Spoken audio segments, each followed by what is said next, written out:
And we did like a whole portion of an episode where we talked about how good looking you guys are.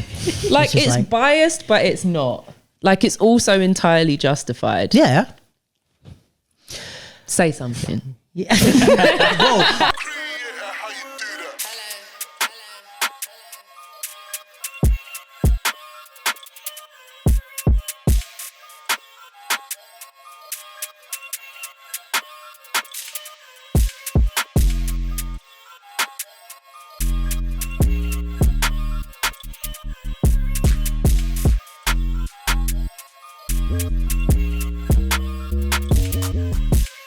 Sick. Whatever the fuck that was. What's up, everyone? Welcome to the capsule. We're back again. Woo. Give or take some technical difficulties. Come on. We have a few special guests in the building. We have Sophia in the producer's chair, making sure that those technical difficulties don't last the entire podcast and ruin my day. And we have Talladega Nights over here. Hi. If you're a capsule listener, you will be familiar with her. And we also have another very, very special guest. First time on the capsule. Very happy to have him, Lee from the Ruggeds. Yes, sir. What's good? Rounds of applause. How's it going? I'm good, man. How are you doing? Yeah, not bad at all. Thanks for coming through. We appreciate it. Thanks to all of you for coming through, actually. I appreciate you all equally. So, yeah, I mean, we kind of have to rehash this question because we had a little mic issue. Mm-hmm. But so my question was originally about you and your originality in breaking, right? And how you think about breaking. So maybe you can expand a bit more, but you were kind of saying that I asked if you looked at normal breaking or kind of the basics and thought purposely of how to switch them up or be different, and you said not so much, right? Yeah, not so much. Yeah. So you're more thinking in terms of, or I guess that's the question, like what are you thinking when you move? Like, are you thinking, how can I create the coolest shapes? How can I do something unexpected? Where does your approach come from? It's just I try to play with just fun concepts. Okay. And it can start like with a dumb concept, for example. Okay. Yeah, it's me and Roy, we always come up with like little concepts and then we just play around. Concepts like, for example? Yeah, break is hard to explain by words, but for example, could be something stupid that like when my toe hits the floor, like I explode backwards, for example, stuff like that, or my forehead is glued to my knee. Right, like that. got you. And then we just play around. Okay, got you. Yeah. And we just come up with new concepts every practice, and it's like breaking is so wide, the spectrum is so wide of what you can do, so it's endless, you know. Yeah, is there any sort of, I guess, with being kind of like creative artist breakers, is there any conscious, I guess, worry about like, all right, but is this breaking? Because I hear like younger dancers, especially in lots of different styles, like poppers will be like, oh yeah, I really like moving like this, but is it popping? Is it not popping? And like they get really like tied up in like, is it or isn't the style? Yeah. Do you ever think about that, or you're like, I'm such a breaker, I don't care, like whatever I do will be breaking, you know? I don't really think about that, no. But what I do know is that how I learned breaking, like I never had a teacher. So I always had people to look up to, Sure. but I never had a teacher. I never had someone that was gonna explain me the basics. Right. So it was already free from the get-go, you know? Right. And yeah, that already started from a young age, and until now it's like breaking is do whatever you feel like doing, you know? And I guess like there's, from my perspective, I see some breakers who go maybe down the route that you're talking about, where it's like kind of the freedom and the aspect, and they kind of end up doing more theater, contemporary improv type of thing. Yeah. But you're very like heavy in the breaking scene as well. So is there like, did you ever get tempted to be like, oh, maybe I just want to go and be free and do a theater thing where it's not even called breaking? Or do you like the fact of like putting it back into the... Yeah, I definitely like both worlds. I've been doing theater shows with the Ruggeds for a while. Yeah. But now with the Olympics on my path, it's hard to combine these two. But my love for the theater world is still there because it leans more towards the art side of breaking, you know, and it's not so sportsy, not so athletic. Yeah. It's a place where you can take your time, and with all these battles, it's all fast paced. Yeah. You know. But I like both worlds. I like fast pace. It's a challenge. You're battling actually someone. That's what I really like. But then in the theater, you can give a message, you know? Yeah, true. And a bit more of a slow build, I guess. Yeah. Yeah. I think it still jokes to me that I know very little about breaking, but breaking's what I used to go and watch before I ever started dancing. Like I used to go B-boy champs and know nothing about anything, but they're like, what?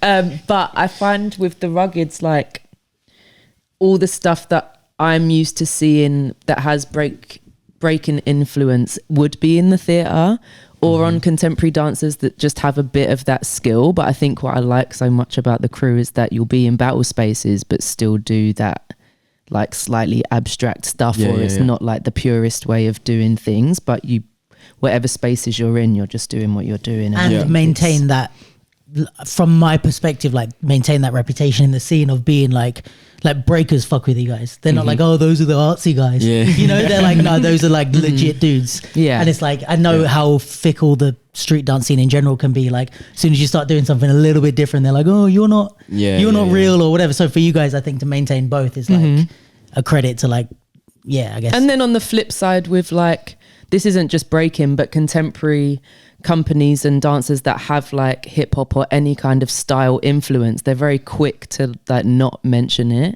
and just it's just part of their form. This is just what we do, and it's like just doing a 6-step in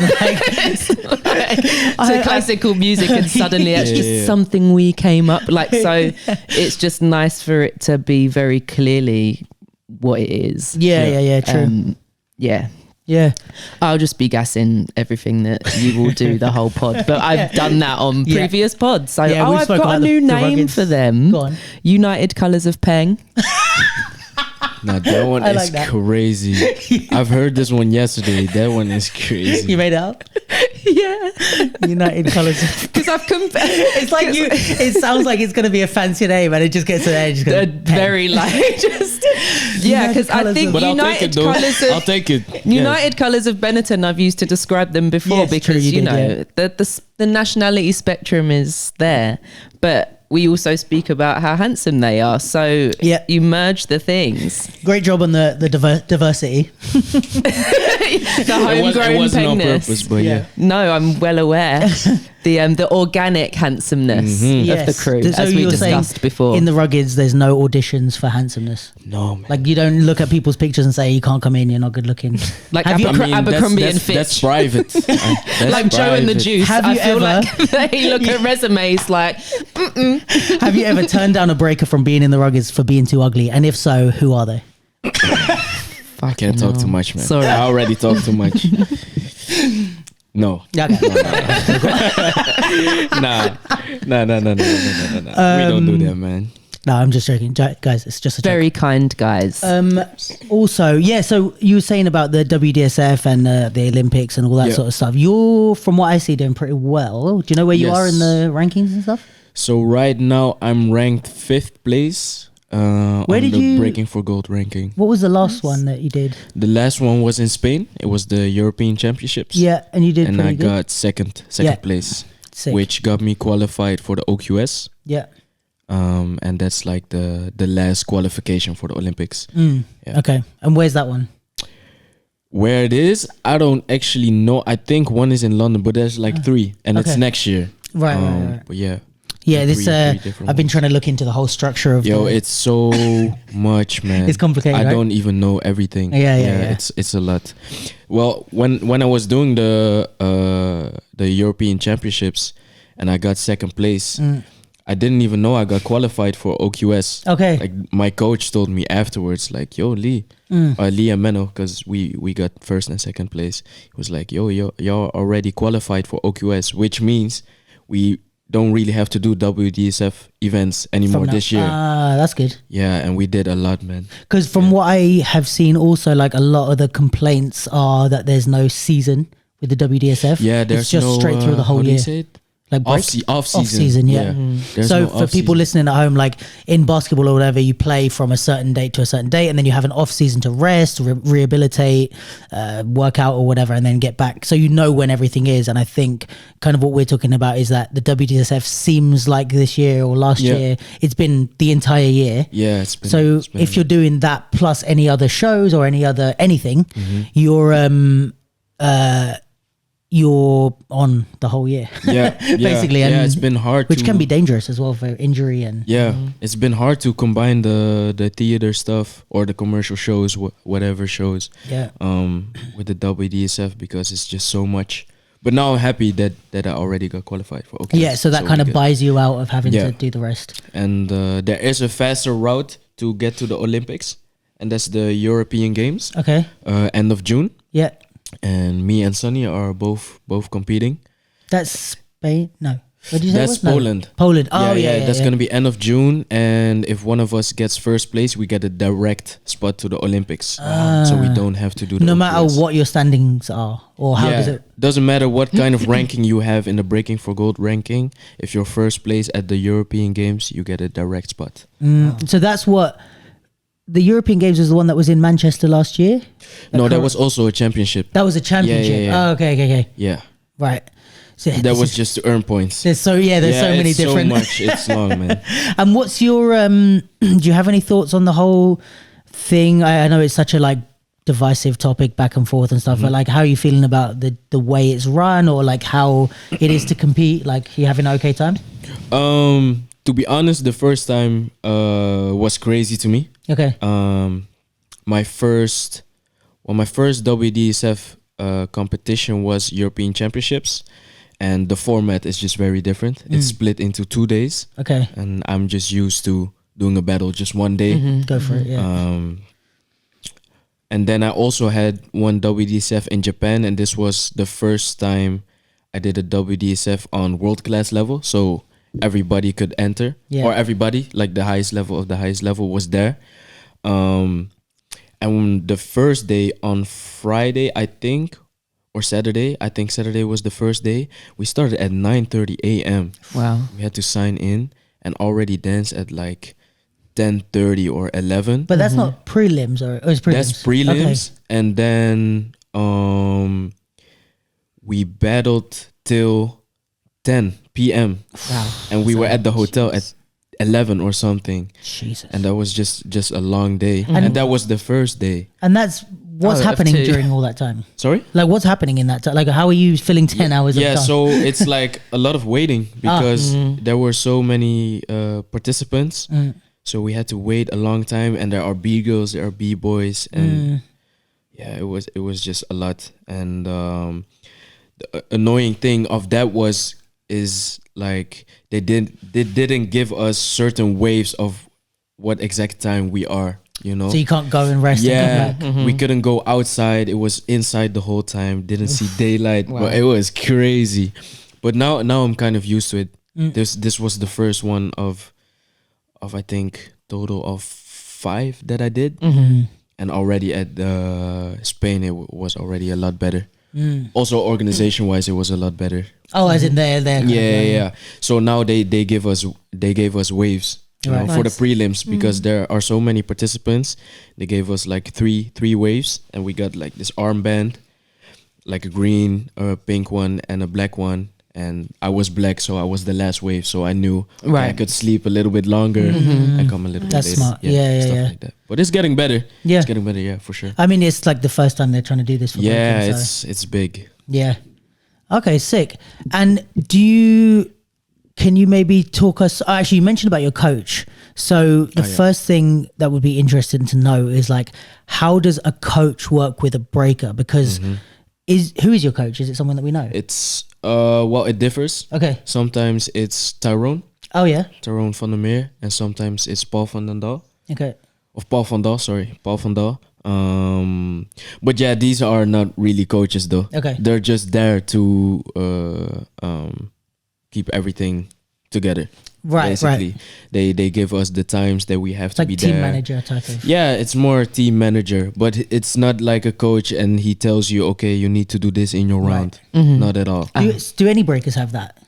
Yeah. Right. Yeah. And how would that Interesting. work in? Yeah, because I guess my thing is like, for you guys, I mean, yeah, maybe it's like I guess the same with a boxer would have the trainer. That's in their what I corner. pictured. Yeah, because I'm thinking like, all right, if you're doing, you know, even a 1, 2, 3 round battle, you probably already have your knowledge of what you want to do on the opponent. So at what, I guess for a boxer, you know, maybe you're doing 8 rounds, so maybe after the first 3 they're seeing stuff that you're missing because you're so in it.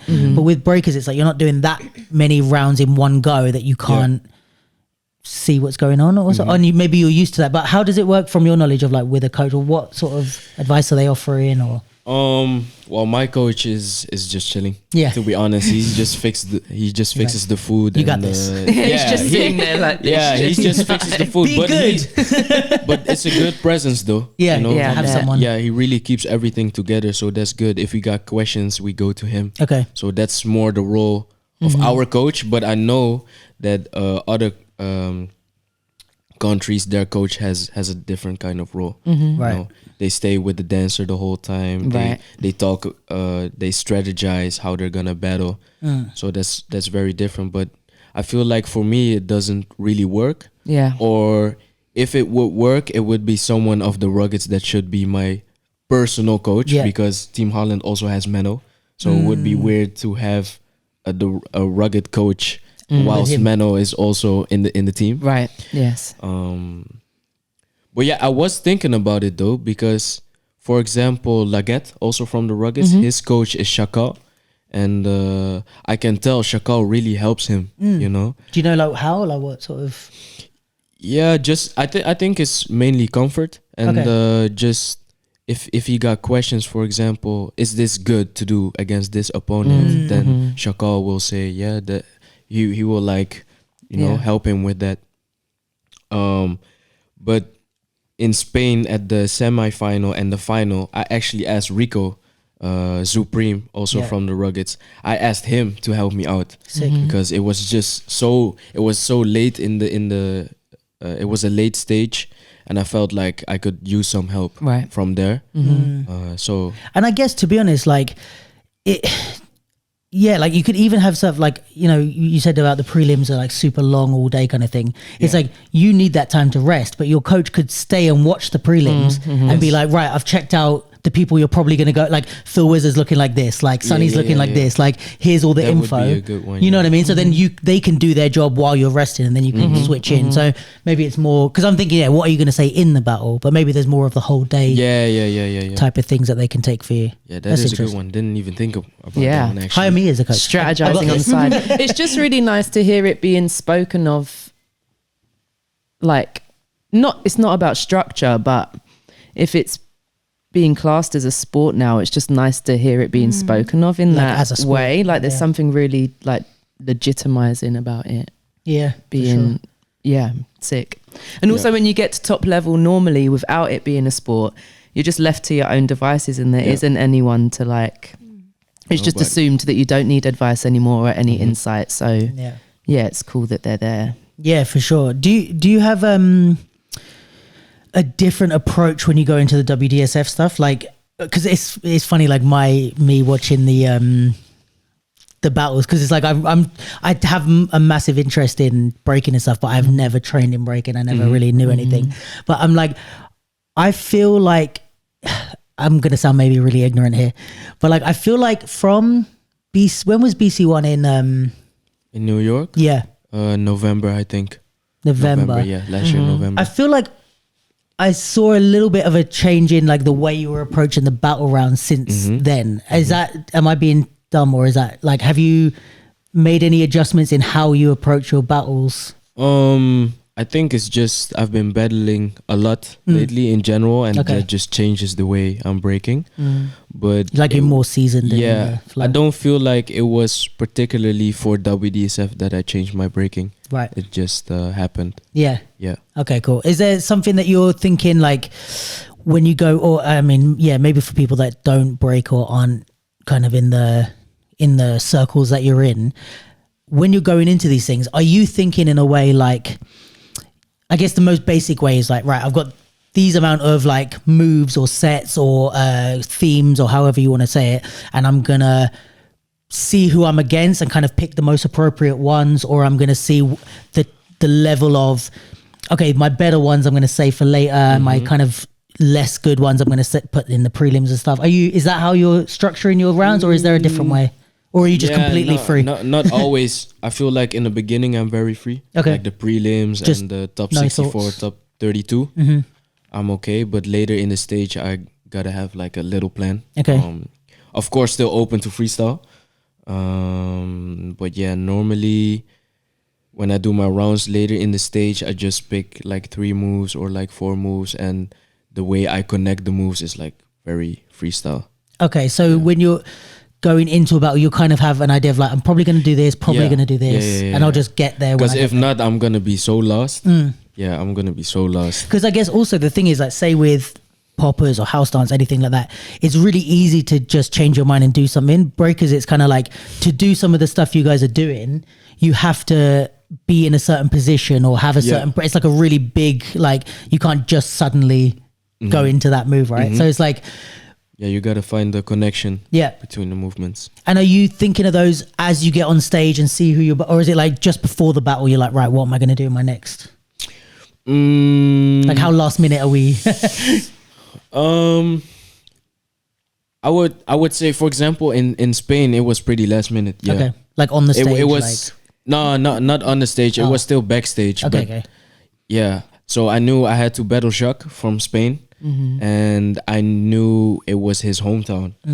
So I needed to go hard, you know, because I already knew like the crowd was gonna go crazy for him. But lucky for me, I already kind of took the crowd in my earlier rounds, so they were also a little bit for me. But yeah, I had to make like a little plan, and the moves that I had for this battle were like pretty hard moves, and it worked out. I won that battle. But yeah, sometimes I really have to strategize for battles like this, because it gets serious, you know. And also semi-final, if you lose that one, it's like you have to battle for 3rd place, and that's Who like wants to do that? for me, that's the wackest Yes, shit I ever. hear it. And then still the chance of being 4th with nothing going home, you know. After having expelling even more energy. Yeah. No, thanks. long. So what's just because I think there's a lot of people that find this super interesting, all this type of thing, especially with on the level that you guys are competing at. So what's like, when you say like strategizing against people, like obviously the thing, is it, how do you say his name? Jacques. Jacques. Yeah, It's like Jacques. X-A. Yeah, X. Yeah. Okay. I've only ever seen stuff on YouTube, so now I'm like, or like written on the thing is like, I haven't talked to these people. Actually, it might be Huck. Actually, I don't know. yeah? It might be Huck. Jacques. Anyone I don't know. got Something Spanish like that. translation? Some Spanish. Yeah. So like you gave a good example of like how you would strategize against him. You're like, all right, it's hometown, I need to get the crowd, blah, blah, blah. Yeah. So what sort of other ways would there be for a breaker to, like, what sort of thing could you come up against that you have to strategize? Like, is there, I know that maybe there's in the moment somebody does something and you're like, oh, I've got that move, Yeah, but on better. 10, so let me just throw that. That's something that actually really works in Okay. WDSF, yeah. For So sure. that might be a last minute switch. If somebody That finishes might their be a round, you're last-minute like, let's switch. go. Yeah. That's something I do, Okay. for sure. So- And I like to do it too. Yeah. Yeah. It's fun.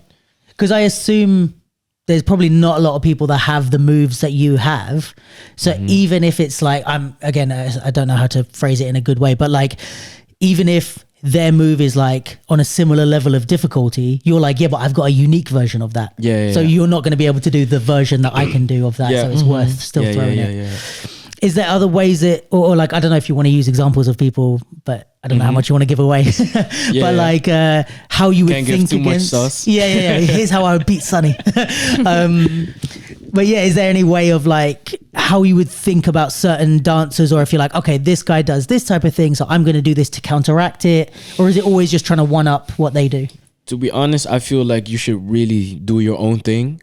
Obviously, there are stuff that like aren't smart moves to do. Okay, I feel like for example? if you're battling a crazy power mover, it doesn't make sense for you to do basic power moves. Okay, because you know they're going to. Yeah, because you know they're already a level higher on that part of breaking, so you should really do what you're good in doing, you know? Okay, to like counteract. Yeah, and just show yourself. Don't be. Yeah, I don't know. I feel like you shouldn't be too much focused with the opponent and let it decide what you are gonna do. Yeah. Okay, because then I guess also they're then in control of the battle. Yeah. You can play around with it, but just to a certain extent, you still gotta show what you are about. You know. Okay, interesting. Yeah. Nice. I'm trying to think if there's anything else. So, I guess this is another on the battle side, but like, how's the journey been with Red Bull? And like, because how long has it been that you've been I've been signed since July last year. July. Okay, cool. So 2022. coming up for a year now. Yeah, almost. How's it been? How you feeling? Is this like the? I hear like I talk to like lower level breakers of like, oh, imagine doing that one day. But for you, is it like that's the top, or is there, you know? I mean, it's definitely up there. Yeah. But was it the dream before, or was it just something that came with the territory? I feel like it came. Okay. It just came. But I definitely looked up to the Rebel Beast One All Stars, like as individuals. Like they were all, the level was so high, and I definitely got inspired by them. But I also definitely didn't expect it to happen this quick. Really? Yeah, because I've been active in the 1v1 breaking scene for maybe 2 years now. And bro, life went so quick, man.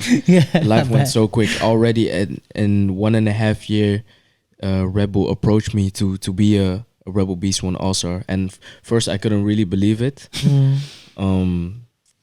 But yeah, it happened, man. And it's big. It's a blessing for real. Like they help me out a lot and they support me. Yeah, Sonny was telling me like they're really good. Yeah, the support is really, really good. So is that the official title then? So it's not Red Bull Athlete, like it's BC1 All-Star. Is that the? Yeah, it's both. I think it's It's interchangeable like Red Bull thing. Athlete, Rebel Beast One All-Star. Right, okay. I think Red Bull Athlete is like the Umbrella for categorization. Yeah, so you all could be in the same thing with like runners or blah blah. Yeah. blah. BMXs or Exactly, whatever else. but then Right. their team is the BC1 Rebel Beast One All-Stars. All-Star. Got it. Exactly. Yeah, that's cool. So so you did a year and a half. When you say active, like as in that's when you started battling. I feel like that was kind of the turning point, and also I did less theater shows. Okay, so you kind of made the. Oh well, I mean that period there was less theater shows, so my focus was more on battling. Right. And I think it started. I think the journey really started at Floor Wars in Denmark. I did this was actually a 3 versus 3. Okay. With Supreme and Taufik. Yeah. But that's when people really came up to me like, "Yo, the progression you're making right now is crazy, man." And I just took that energy and just kept on going, and a lot of good things came on my path. Sick. And I don't know how much you can say about it, but like, I know a lot of people are interested in like, what does it mean even to be a Red Bull athlete? You know, I don't know how much you're allowed to say or whatever, but can you give us any insight into that? I would say like they support you in a lot of different ways. If you want to do something, they can try to fix that for you. Right. For example, if I tell them, "Yo, I really want to do an Africa tour, go to my roots and see what that's about," they can help me with that. Right. So stuff like that. So it's kind of like actually a conversation of like, yeah. what can and we they're do? really, really flexible too with that kind of stuff. Nice. And they fly you out to judge. They fly you out to battle. Like in their events. Yeah, to their events, but also just international events. Okay. For example, Ronnie is the guy that Ronnie also from the All Stars. Yeah. He's the guy that asked the Rebel Beast One All Stars to do battles. For example, I think a week ago he asked me to do Outbreak. Okay. Sick. I can't do it, but he is the guy that just make sure the people come together. Because I guess it's in their best interest for you to still be active in the community. Yeah. They're still asking like, do you want to do this? Do you want to do that? And for me now, because I'm so busy with WDSF and I also need my like off season. Off-season, Yes. I've said I've said no a couple of times. It was hard though, I bet. because it's they good asked stuff. me. Yeah, they asked me to team up with some crazy all stars, and I was like, man. So yeah, they really make it hard, but yeah, I had to choose me a few times. I had You're like, to just choose me remember a the few Olympics. times. Remember the Olympics. Yeah. But yeah, it's amazing, man. It's a blessing. Is there, because you said you turned down a couple of things that you were offered.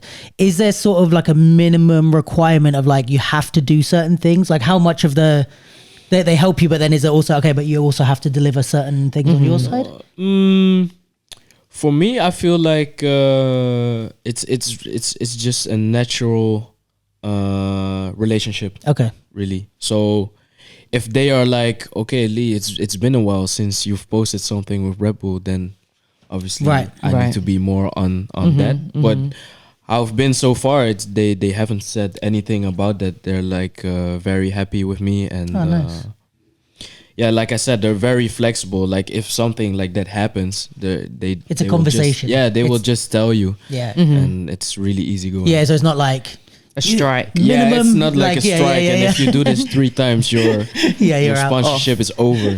No, it's not like that at all. Nice. I guess, and also that's probably the best, most organic way to work with athletes, because you don't want to feel like you actually want to do the stuff. So if they're open to these conversations, you're going to be like, hey, can I do more stuff for you? You know what I mean? Yeah. I think with that kind of relationship as well, it's like smart to like, what is the natural way that we both do things, and then if it doesn't work for either party, you revisit it rather than setting all these stipulations and rules, and that just makes it like jarring straight away. So yeah, true.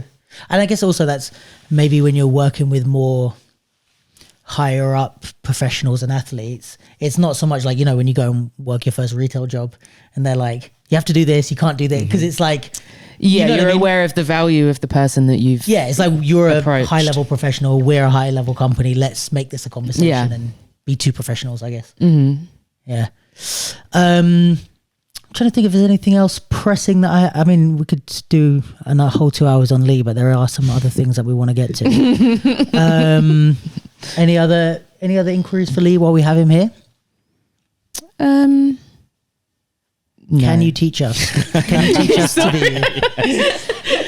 That was gonna be some bullshit question.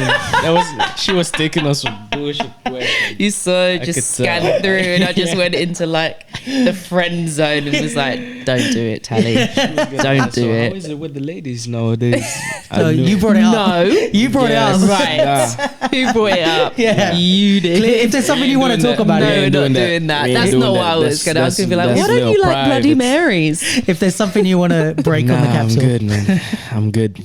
No, we've really well, we said, didn't we? We've never sat on a couch together, so I'm experiencing new levels of comfort with Lee today. Like I poked him with my foot. Yeah, and was that's like, what are we doing? Different. So this my is tongue's feeling a little looser than normal, so I'll just like rein it in so that I don't say Please anything inappropriate. we love inappropriate. Don't we just? That's what gets the views.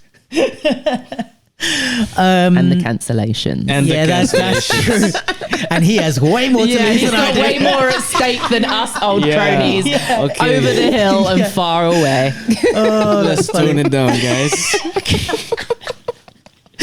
Okay, before we go too far down that route, glad Abe's not here. Oh God, The usual co-host would have made this it's worse. very chaotic. So, should we talk about the theatre show? Yeah. Oh, actually, should we do news before we move on? Let's do. What have you got for us, Sophia, news-wise? Okay. Because we don't want to leave the usual viewers without their weekly news. Yes, they will be lost. So, yes, let's start with that. We shared recently on our Instagram that Karam, I never know how to say his name. Karam. Karam. Oh, I thought the Karam? the emphasis is at the end. Karam. I think so. Karam. Karam. Well, how do you say it? Get Karam. Karam. Oh, okay. That's what I thought, though. Okay. Same. Based on not very much though. Guess we'll never know. We'll never know. I'm gonna ask him. Yeah. So Karam and Kelvin shared the trailer of Yes. the new film. They will be Yes. the lead role in. Wow, that wasn't English, but okay. Yeah. They had the lead called- role in. Yeah, called Breaking Points. That will be available from the 14th of July on Sky Cinema, and we will watch. Yeah, we can check out the trailer. We can watch that in a minute. Actually, yeah. I'm gonna have to go to my mum's to watch it because I don't have Sky here. Yeah. Mum.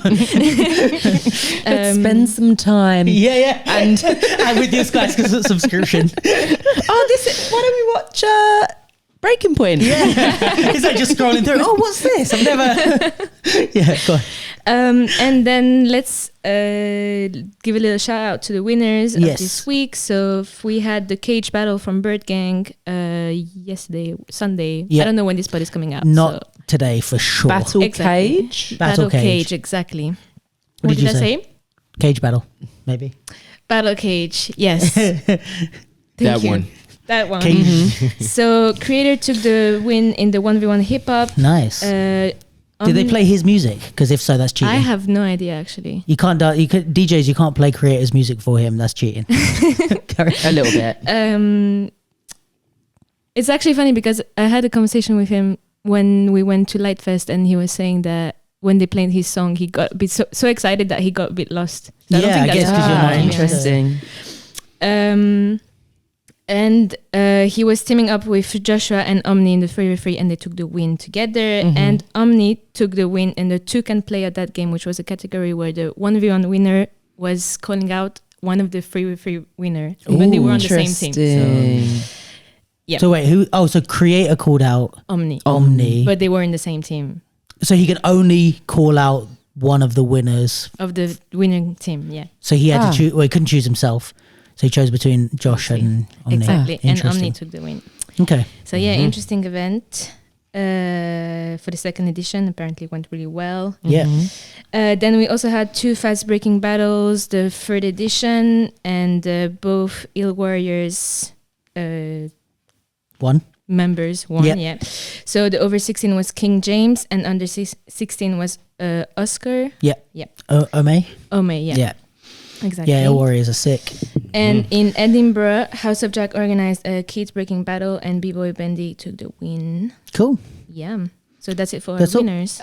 Before we move on, have you got any news? I don't know if I was here for the Red Bull and Sunny's event recap. I feel like I was here Did we do when it? we spoke about? we haven't. That's today. Oh, that's today. Great. We haven't done we didn't talk about Dance Your Style and Earn Your Stripes. But Dance Your Style was the same weekend. Okay. Yeah, that was last weekend. So we've got the watch party coming out, which is what I was alluding to earlier, and I'll just whatever.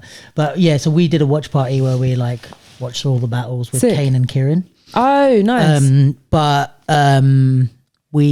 This is the next weekly pod since that, so we haven't spoke about it. Ah, cool. Yeah, because I just wanted to. I wasn't at either of them, but watching stuff back from Sunny's event. Yeah, just Did you go? I didn't go. No. The difference that the music made was very, Sophia, very what were you saying about wild. Lotus? Lotus is so sick. Like the whole day was insane. It made such a difference to my because I guess the stuff of Lee's that outside of what he's doing with his body, which is obviously crazy stuff, it's like with the music that I like in the mix with it, like it changes everything. So to see that play out live and in a battle setting was very, very sick. And that Connor guy was very, very mad from the round. He's won quite a few things in a row recently. Yeah, recently, it's been internationally a lot. Yeah, haven't we posted him 4 weeks in a row? Or something? Yeah. Really? Yeah. Mad. Because I imagine you're training to music that you like. Yeah. So then to go into battle settings, same for all styles, isn't it? Like you're battling you're training to the sounds that you like, and then you get into battle settings and it gets very generic and not as much fun. So it was just, it was very cool to see. Good music. And just the creativity that comes with. Good music and all that. Yeah, for real. Yeah. The event looked cool though, Sunny's one. I thought he did. Maybe we should check that one too. The trailer. The recap. Was the it recap on Instagram? That one was really dope. Who was with the slow-mos and stuff. Missing Pixels. That did it. Yeah. That one was dope. He's dope. The event looks sick, and I don't really know much more about it. You were there. How was the vibes in general? Yeah, it was really, really cool. There was a lot of like, because they did it like half of the stage was kind of coming out on the street. So like all the people that were passing The by could just street? like, Mad. it was really like at the border, if that makes Yeah, sense. yeah, So like all the sick. people could look from the street directly. Like they didn't even have to go in the shop. That's Was smart. it the Oxford Street Yeah. Yeah. branch, like Marble Arch kind of end, like Selfridges Like kind Bond of end? Street. Bond Street, I'm just trying to picture the shop. That's Yeah, why. yeah, Right, like got it. I thought they were going to do it downstairs. I didn't even know there was a downstairs. Yeah, like, they did an exhibition downstairs. Okay. Yeah, Oh, a that few you years did ago. that time. Now that you mention it, I was going to say it, but seeing as you bring it up, There was just some exhibition Yeah. downstairs that time. no, but that wasn't my point of bringing it up. But no, they have like downstairs.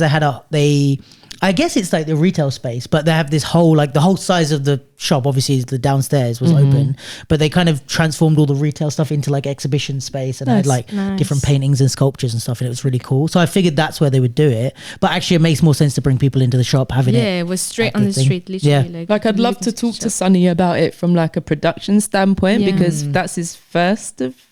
Yeah, but I reckon the way I would see it, and again, no inside information here, I'm just saying what I think. But like, I would imagine that Sonny was the face and the breaking specialist. I think from an event production standpoint, they probably had someone. Yeah, for You know what I mean? sure. They did I'm all just of that. interested in like whose like to have it where in the shop that it was, Yeah. like whose idea would that have been, and because it was clearly curated by someone that knows breaking, but it just looked, for a first event, it just looked very, very slick and like Yeah. very, very well done. So Yeah, I like that. I like seeing Sonny in more of a like role of elder like, statesman. yeah, like a responsibility role, and it's nice. It's nice to see him doing that. But yeah, it seemed like a sick event. Red Bull Yeah. Dance Your Style was the same. So the Saturday was the qualifiers, Yeah. and then the Sunday was the main thing. Still have a person that doesn't dance choosing. Yes, on the first day. So they Yeah. had Bagsy, Julia Cheng, Yeah. and a influencer guy. Who I don't know. So I feel like the year before it was just an influencer person, no? Oh, I don't know. I wasn't there. Oh. Yeah, so it was the three of them chose. Oh, fine. So there was there's. no Dixon last year. I feel like. Oh, right. Okay. No, because Maybe it was I the heard some of the criticism. But so, yeah, I just thought it was just an influencer making the decisions. But No, they if was it's one of influencer three, and two then dancers. that's- Yeah. Okay, fine. Oh no, I'm lying. It's not Bagsy. It was Renegade. Renegade, Julia, and Not all black people look the same, Luke. yeah, that was it. I got confused between Bagsy and Renegade because I thought they looked the same. Yo, That's why I said it, because the they level of clearly do racism not. to think that they look the same. Exactly. Which is why I said it, because they do not in any way. It could not be more different. That's hilarious. Yeah, Feel free to cut it out. Yeah, they no, keep that in. They judged that, and then that was pretty cool. They did because they had to choose 6 people, so they did the top 16 down to the top 4, and then of all the people that got knocked out in the top 8, so the losers of the people that won, they went into like a round robin. Oh, okay. 7 to 4 to smoke type of situation, and then the top 2 joined the winners. Right, yes. So the people that it was Ice and this guy Dial, Yeah. and they had to do like rounds because it was like they had to do their top 16, top 4. Wow. Then they had to go again and battle everyone one by one. So yeah, it was cool. Nice. How was the Bring the Vim? I didn't stay for that because I had things to edit for the next Right. day and then to Fine. be back. Yeah. So I heard it was really good. I spoke to Curtis about it, Homebros Curtis. He said he had a great time and it was really cool. And yeah, he was really happy with like how they collaborated with Red Good. Bull and how the event went down. Everyone seemed to Nice. love it. So Yeah, it was looked cool. fun. Yeah, you stayed? No, I didn't. Oh. No, I didn't watch it, but I saw some videos. Ah. They had Yeah, like some same. concept like the brooms and like Yeah, yeah. buckets, Mhm. whatever. Afro stuff is always a good laugh. Yeah, right? it's always Everyone vibes, honestly. enjoys Vibes. watching it. Yeah, exactly. Yeah, nice. Yeah, and then Sunday was cool. Obviously, Kane won again.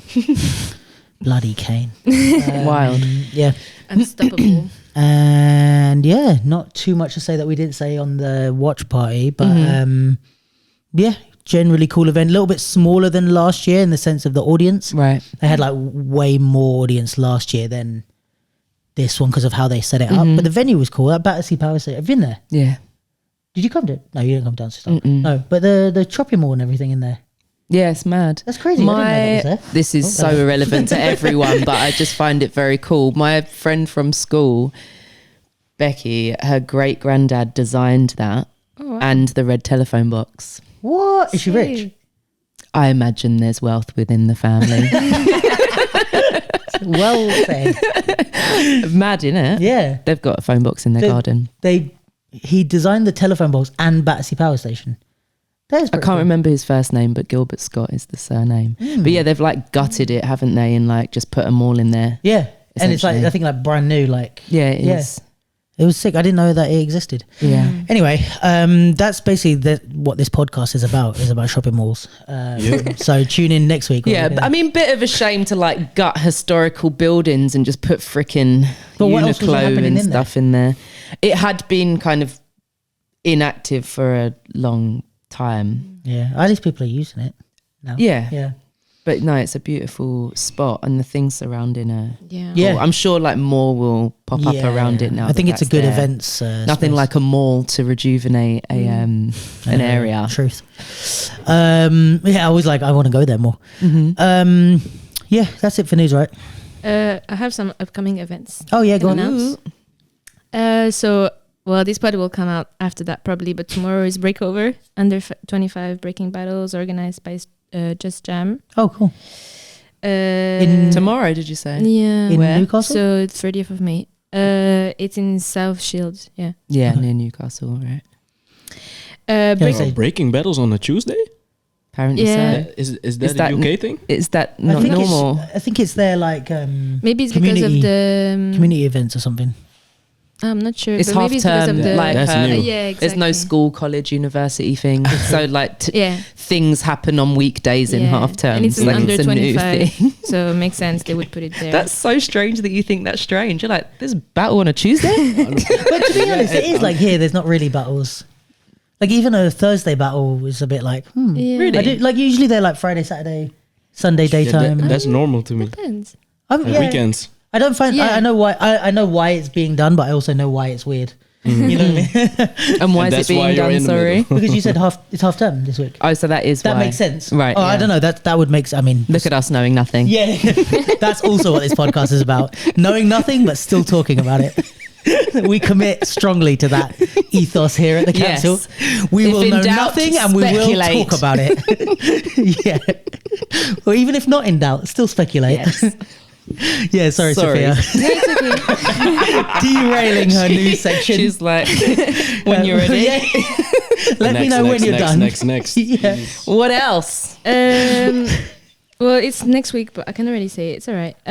Break Mission will be happening in Birmingham next weekend from Friday to Sunday. A lot of breaking, a lot of international people traveling to, right? So big event.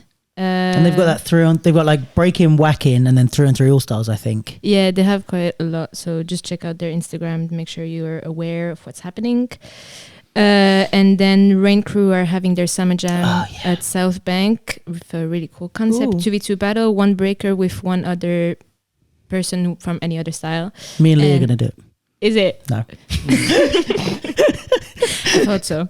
And it's free, so come through. Sick. And next Friday, Afro Dance Blast organized by Deja Vu will be happening at 229 venue. Yeah, is it Olu? That's Olu and Deja Vu's one, right?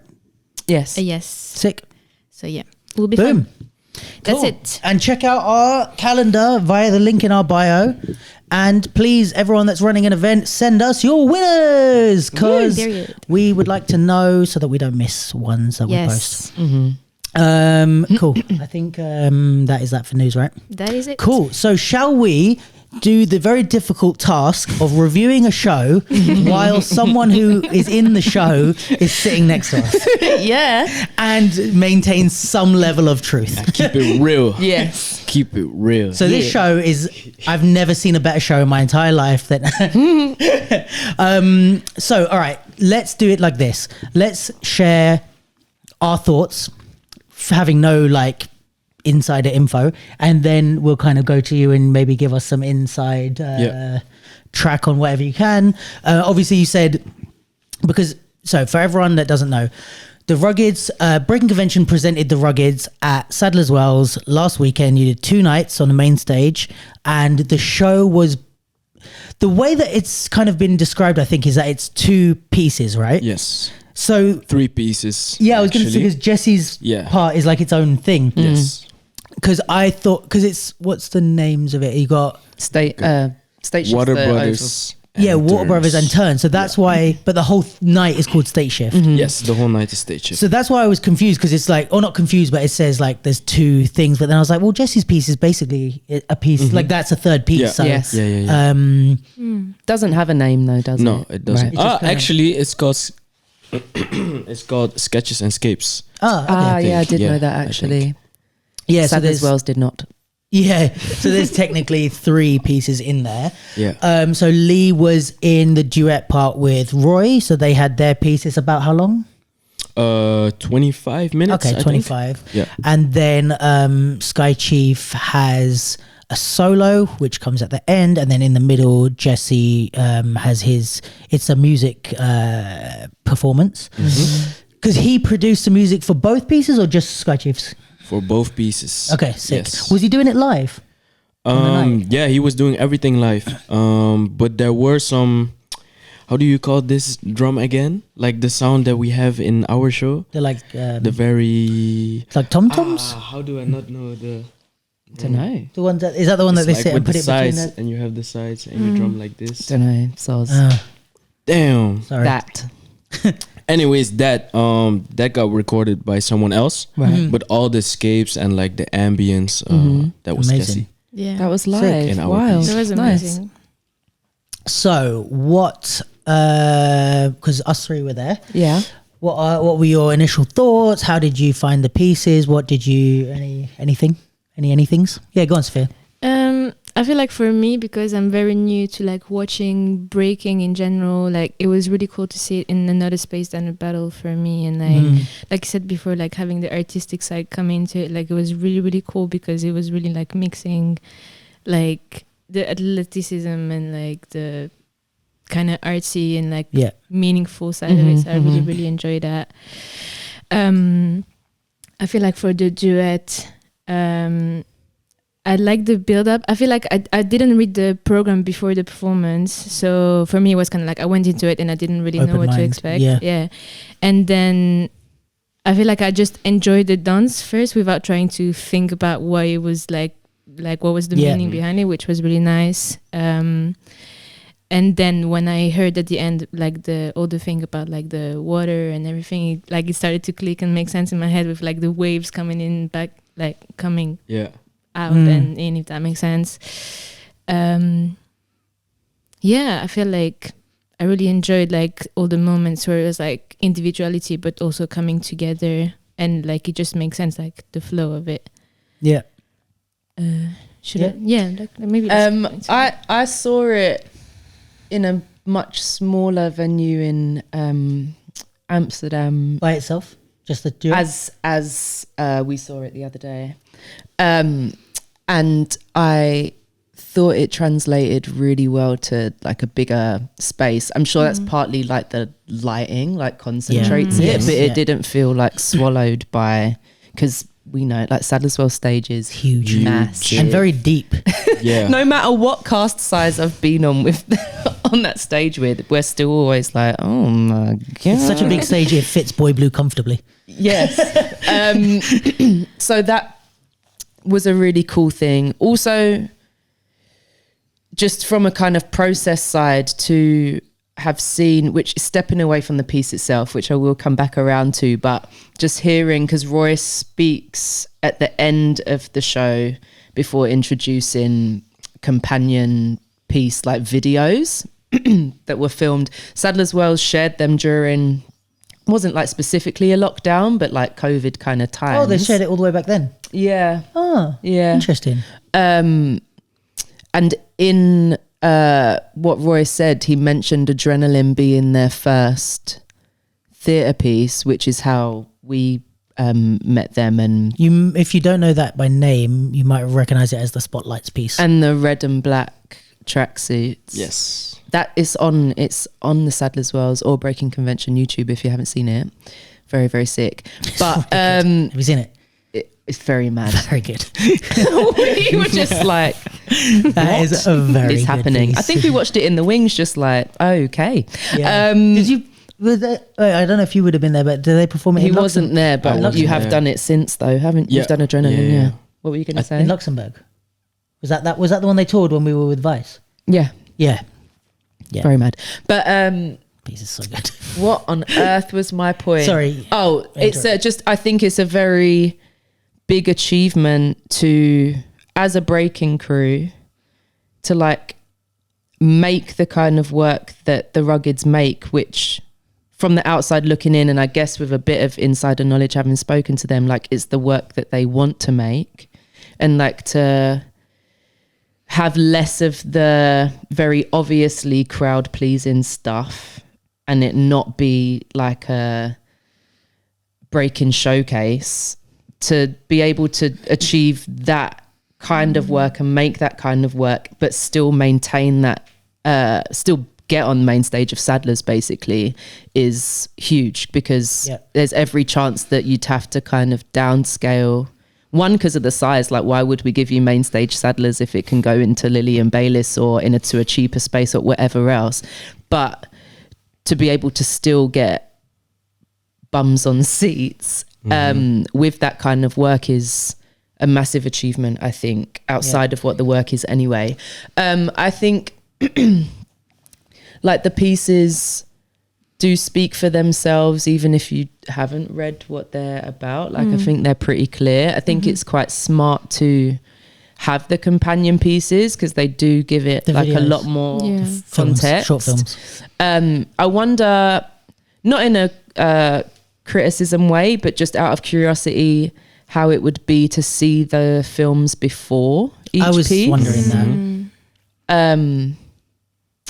Yeah, I wonder what that would do to, because I almost feel like for Sky Chief solo, it was a solo on stage, but it had people in the video, and I almost feel if I'd seen the video first, I'd like in my imagination see the people. Not necessary, but it would be interesting. I was even thinking, I mean, I don't know how they would do it, but you know how in Vice you had the like people running and stuff. I was almost thinking that bit where you see him like kind of getting knocked and stuff. I was like, it would be cool if they got like kind of random extras to just like be those parts and then get off stage. You know what I mean? Yeah, I think like physicality wise, I'm saying they, like you're not here. Yeah. You're all doing. I'm not here. You're all doing like very clearly, to me, impressive stuff. Like I had 2 lychee martinis, but I was saying to my friend. No, I was saying to my friend like, my lower back could never, like during Sky Chief solo, and then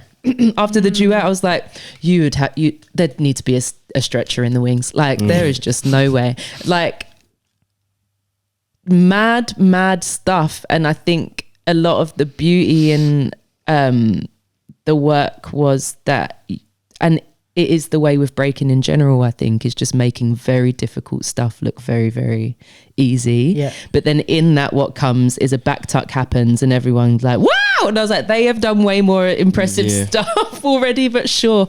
Or, you know, the set is a large part of the piece. And when that first... It seems to be that's a Ruggeds thing, is like set. So even Adrenaline, the lights were like, you know, a huge part of that piece. Like I don't think that piece would be even close to the same with a normal lighting state. And then Between Us is the other one that I've seen, in the which house, is the set is like such a big part of it. And then, you know, both of these. I mean, groupies, can you tell? You're like, oh, they know. It's like, so I was looking at your baby pictures. We started off as drunken friends of the crew, and now we're full on. So we interviewed your auntie from that. But I think, probably you guys duo was the least set heavy piece that I've seen of the Ruggeds for a while. I don't know about the other, or actually maybe the one with that they did in on the tour as well with Roy and was it Simon? That was just 2 of them on chairs. That's one not chair. a Ruggeds thing though, is it? Oh, is it not? Their own thing. Okay. Yeah. But that to say, when the set does what it does initially, I don't know, I'm trying to avoid spoilers. It will come back, you never know. Just like the gasp in the crowd. I'm like, we're very interesting. Like humans are very interesting. Like what gets a reaction when, you know, what I'd been seeing up until that point, I was like, what is happening? But you know, I'll say something on that note. I think when you're choreographing specifically breakers, but also any high level specialists or technicians, I think the danger as a choreographer is it's like, if you understand breaking, you understand why certain things are hard. Like there's certain stuff that Lee does that's like, we can tell that that's really difficult, right? There's also certain stuff that it's like, it's such a blur of movement that unless you understand breaking and like there's some things that I could show, like, is it Victor that does the thing when he like changes direction and he's like, it's not head spins, but he changes directions a lot, and it's like doing this like because I can't go specific, but just generally like this idea of like turns that change direction is really difficult as a breaker, right? And it's like, you know, the people that spin when they spin one way, but to spin, change level, turn the other way, change level, turn the other way. That's a breaker saying, look how competent I am on both sides. Look how strong I am to be able to stop and start the movement. But as a normal person, you're maybe not so blown away because you're like, oh, cool. Like the bit when he spun really fast is more impressive, but that's more of a breaker's thing. Correct me if I'm wrong. But that's true. So I think one of the dangers as a choreographer is to go more, if you know all that stuff, is to go on that realm and be like, oh, you're going to do this, and then the audience are like, oh, nice, you know. And then it's like, you gotta find the balance of like what they find interesting without knowing how hard it is to hold yourself in certain positions. Because when things are so alien, you're like, you know, you see Sky Chief do a backflip and then you're like, well, if he can do this is a normal, like non-dancer, non-athletic person. Oh, if he can do a backflip, why shouldn't he be able to hold himself in that hollow back position? And it's like, they're really not the same thing. But it's like, you might not know. You're like, well, yeah, he's strong. He can do a backflip. And it's like, it's hard to convey that to the audience. Right, now we're at a break-in show. Yeah. He left the floor. Exactly, yeah. And I think the other thing that I think is a danger that I think you guys do really well is like, I was talking about this after some of the UEL pieces, but it's like, it is tempting to, I mean, your choreographers are all breakers and you guys choreograph as breakers, but if you're not a breaker choreographing breakers, it's very easy to just go, all right, we're going to do this. Now, Lee, go do cool stuff. And just set you off and like, all right, Lee's going to have a solo, do all the cool stuff that you do. And then when you're done, we'll go back into this. And it's it does. And that's very easy for the crowd to cheer and stuff. And we see it in a lot of like more showcasey pieces. It's like you do the choreo and then you go point and then the popper does their thing and then you come back, right?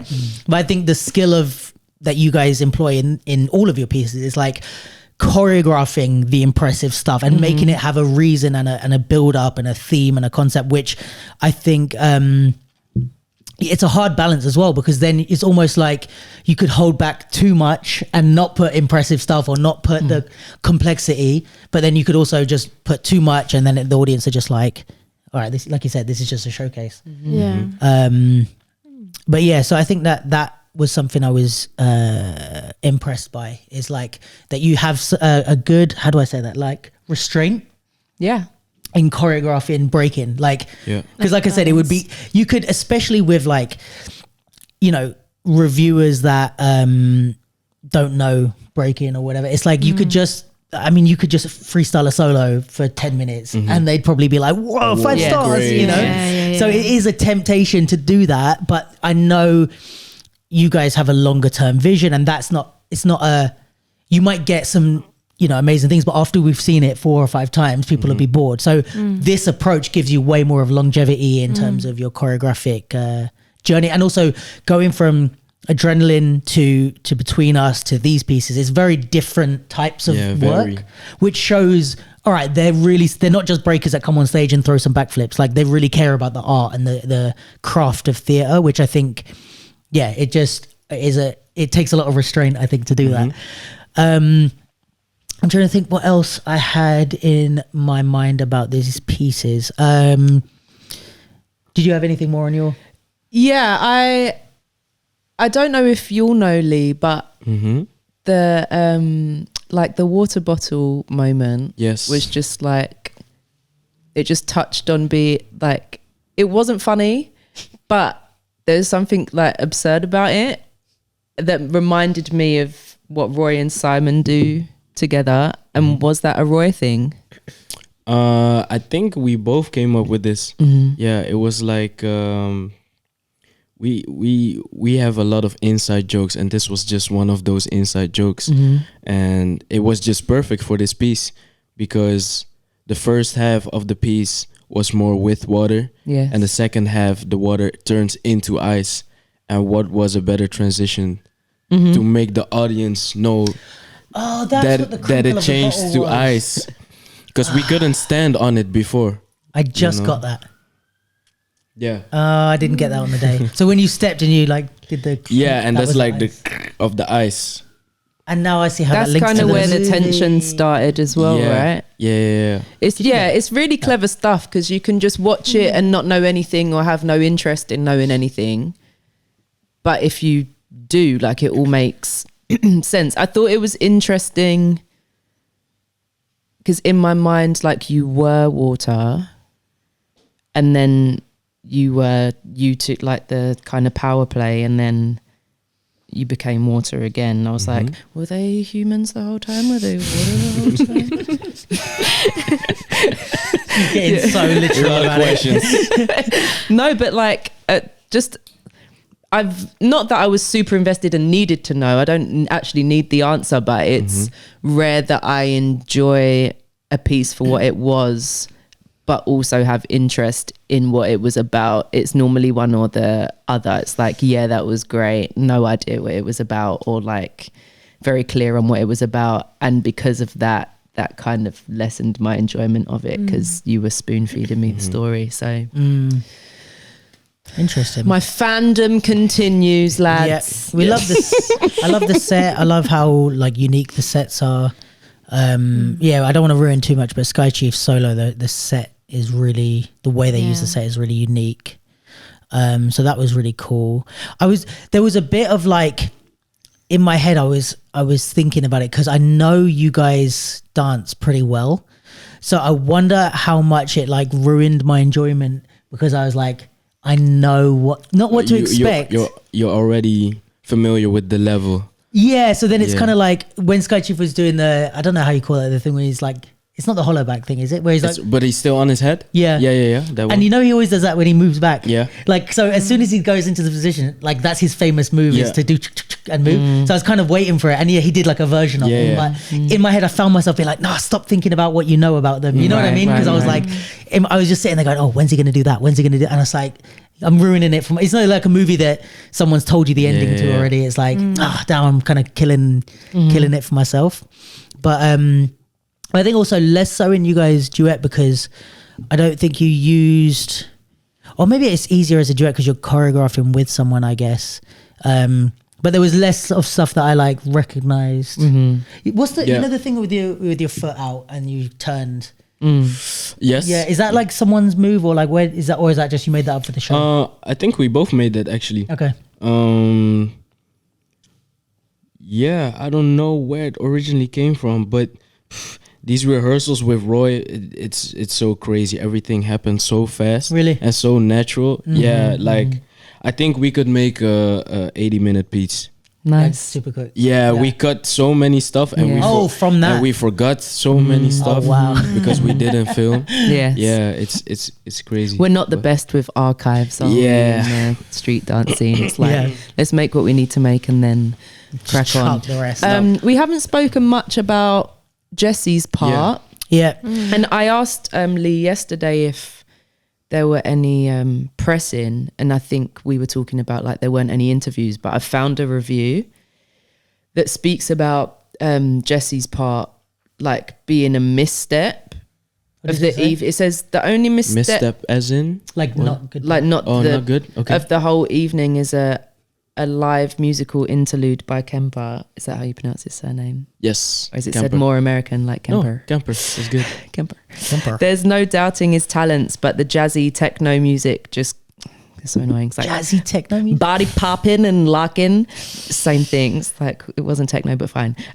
Just goes on for far too long and is played at deafening volumes. It's a relief when it's over and Day appears in the shadows to begin his performance. I will say that probably wouldn't have been written if Sadler's Wells had made it clear that there was a thing. Jesse's was a piece. Yeah, I'll say that as well, because I think what my thing with Jesse's part was that I thought, okay, it's the duo and then it's Sky Chief's solo with Jesse in there. So when Jesse was at the back and there was like space at the front, I was almost like unintentionally like waiting. Intro kind of thing. Yeah, I was waiting for when does Sky Chief come, and then quite a while into it, I realized, like, oh, he's not coming. This is his part.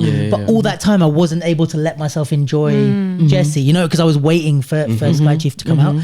So I was like, I mean, I know it's probably a technical issue of like having all the equipment, but I was like, if he was just center stage, I think I would have less expected. Yeah, I it's because guess he was that's at the back. the one part that maybe worked a bit better in a smaller space because you can be at the back and it's not like, well, what else is filling the floor? But yeah, I think not missteps a bit strong, but I think in Sadler's Wells kind of giving the piece its name and making it very clear that it's a piece, you already go, okay, that's going to be of a certain length then, and not just think it's going to be an interlude or an intro. But this review does go on to say hip-hop dancing is often loud and exuberant, but the Ruggeds proved that their style of dancing can be just as sensitive and expressive as ballet. Have to say, I don't think we need to make the comparison with ballet. We can just say that it's sensitive and expressive, but fine. The Reviews Hub. Who is this? But I think also it's like like, I don't like this when they do this about hip hop, because it's like things that if it was an experimental contemporary dancer that they would go, wow, it was amazing. Like they will critique, they're like, oh, it was loud and blah, blah. But if it was like Hofesh or someone, they'd be like, the way he used our senses to... Do you know what I mean? It's like they gas up stuff that, and then they'll criticize in this, and it's like because you assume. I think the underlying thing is that you assume that anyone's in the street dance hip hop world is underdeveloped in their craft and is therefore doing stuff that we do and bringing it to the theater. And anyone that's a contemporary dancer or contemporary choreographer has research and is doing it on purpose. And it's like those big the big bass things, and especially in the beginning of the Sky Chief stuff, it's like it's done on purpose. It's not supposed to be like, oh, here's a lovely melody. It's like it's supposed to be the idea of it being overwhelming and pushing him down and stuff. So it's like, I just don't like this assumption that it's like they made a mistake. It's like, well, if you had the lens of they're doing this on purpose, you'd be like, or not like, wow, they're at such a level where it's sensitive and expressive. It's like, yeah, but those choices are available to all of us. It's not 2004 anymore. But yeah, it says, even though Sadler's Wells East with its Hip Hop Academy is opening next year in the Olympic Park, let's hope that its iconic Rosebery Avenue venue will still present works from companies like the Ruggeds. They deserve to be there. Oh, that's good. That much I agree with. Yeah. Yeah, interesting. Yeah, I definitely wouldn't describe it as a misstep, but I do know what they mean in the sense of like, it's more, you know what I was thinking? It's more like I felt bad for Jesse on my part. Like I felt bad for not giving him the, because I was I caught myself just being like, okay, when's Sky Chief coming? When's Sky Chief going to start? But not because I didn't like Jesse's, but because I was like, I thought that's you had the expectation. I had the expectations. So then when I realized, I felt bad of like, oh fuck, I haven't been enjoying like this. You didn't get to enjoy it as much as you could have. Yeah, or give him his due attention of like, this is your piece. Let me just enjoy it for what it is and stuff. So yeah, that was you smashed it, Jess. Yeah, it was cool. Sorry for calling you Jess. Also, like, who am I? Look at this comfort level. What is this, Jessie? It's the couch. It's the couch and the socks. Relaxes everyone. Yeah. Was there anything? I don't know how much you wanna say on this. Let's say more from your duo side. Yeah. Could maybe this is a weird thing to ask you, but do you have any critique of your own show? Like, is there stuff that you would want to build on, or stuff that you think is stronger or weaker that you would, from an internal perspective? No, actually, I think I'm really happy to do this. Yeah, I'm really happy to do this show, especially because I've been juggling with 2 different worlds, and I was really happy to come back on this stage, and it was a big thing to be at Sadler's Wells too. But yeah, everything just feels right when we do this show, and it's like you said, it's very different from Between Us or Adrenaline. This one is way more intimate, and like it feels like there's even more feeling into this one, because it really came from our strengths, and your experiences, right? And our experiences and our bond. And I think if you see the piece, you can tell that the bond is really deep. Yeah. You know. How long have you known each other? I've known him for 12 years now. Yeah. I was 10 when I came into the crew. That's cute. And like, Roy was, I could already tell from a young age that we really clicked, you know? And yeah, ever since everything was amazing. And so you were saying the films are a lot older than the pieces? Or were they both created in pandemic times? I think I think we had rehearsals at Rona times, and we filmed the thing in Rona times too. So it was kind of created side by side. Yeah. Interesting, because I really like the films. Yeah. They're amazing. I mean, and I Nick did those. Filmed them. Yes. Did he? Right. Yes. What an asshole. Aren't they Why is just he so good? so annoying? Yeah, pick one thing. Jesus. Yeah. That's mad. so. Oh man, he killed it. Then. Yeah, he did. I didn't know that. That's so nice that we can work in the crew and we can make whatever. You don't need anyone for anything. Yeah, for real. Luxury. That's a luxury. For me. That it really is. But the films were great. Like the one of you and Roy, I almost cried. Like, a lot of people actually said that, and a lot of people actually cried too. Yeah, especially when at the end, when I'm all gassed up. I'm not gonna say too much actually. Yeah, but yeah, when I'm I was like 20 seconds in, I started to tear up. What was being said? Yeah, it's just the like voiceover thing, and just like there's something about like it's also my personal issues coming up, but it's like there's something about like guys like showing that bond so like openly and stuff. I was like, you tell them we feel just as deeply, you know. But yeah, no, it was at this soft boy Luke. Yeah, for real, for real. But it was I was like, that's dope, and it's so like I think also the narration. It was Roy, right, that did the narration. Yeah. Both of us actually. Both of us. But I think you guys did good in the narration in the sense that it can, because was it read from a script or like how did you read that narration? Well, we made like a good answers for people to understand the story a little bit better. I think if we freestyled it too much, they didn't really get it. Yeah. So yeah, because I think it's like with stuff like that, it could come across cheesy. You know, if you write it in a way of like, I don't know, like my bond, and like it's very easy to come across cheesy. But I think you really nailed it. That it sounded like prepared and not like freestyled, but it also sounded really genuine. Natural. And I think that's what got me as well. I was like, they really speaking from their heart. Yeah. And I could tell it wasn't. You know, sometimes it can still be amazing and beautiful, but like it's for the film. You know, whereas I feel like this is like real stuff that you put in a film, which was really nice. And then I felt like Sky Chief's film was more like artistic-y, less like emotional, but still really cool. Like the I don't know how exactly it's done, but the effect of like when the people were going past, and it was almost like.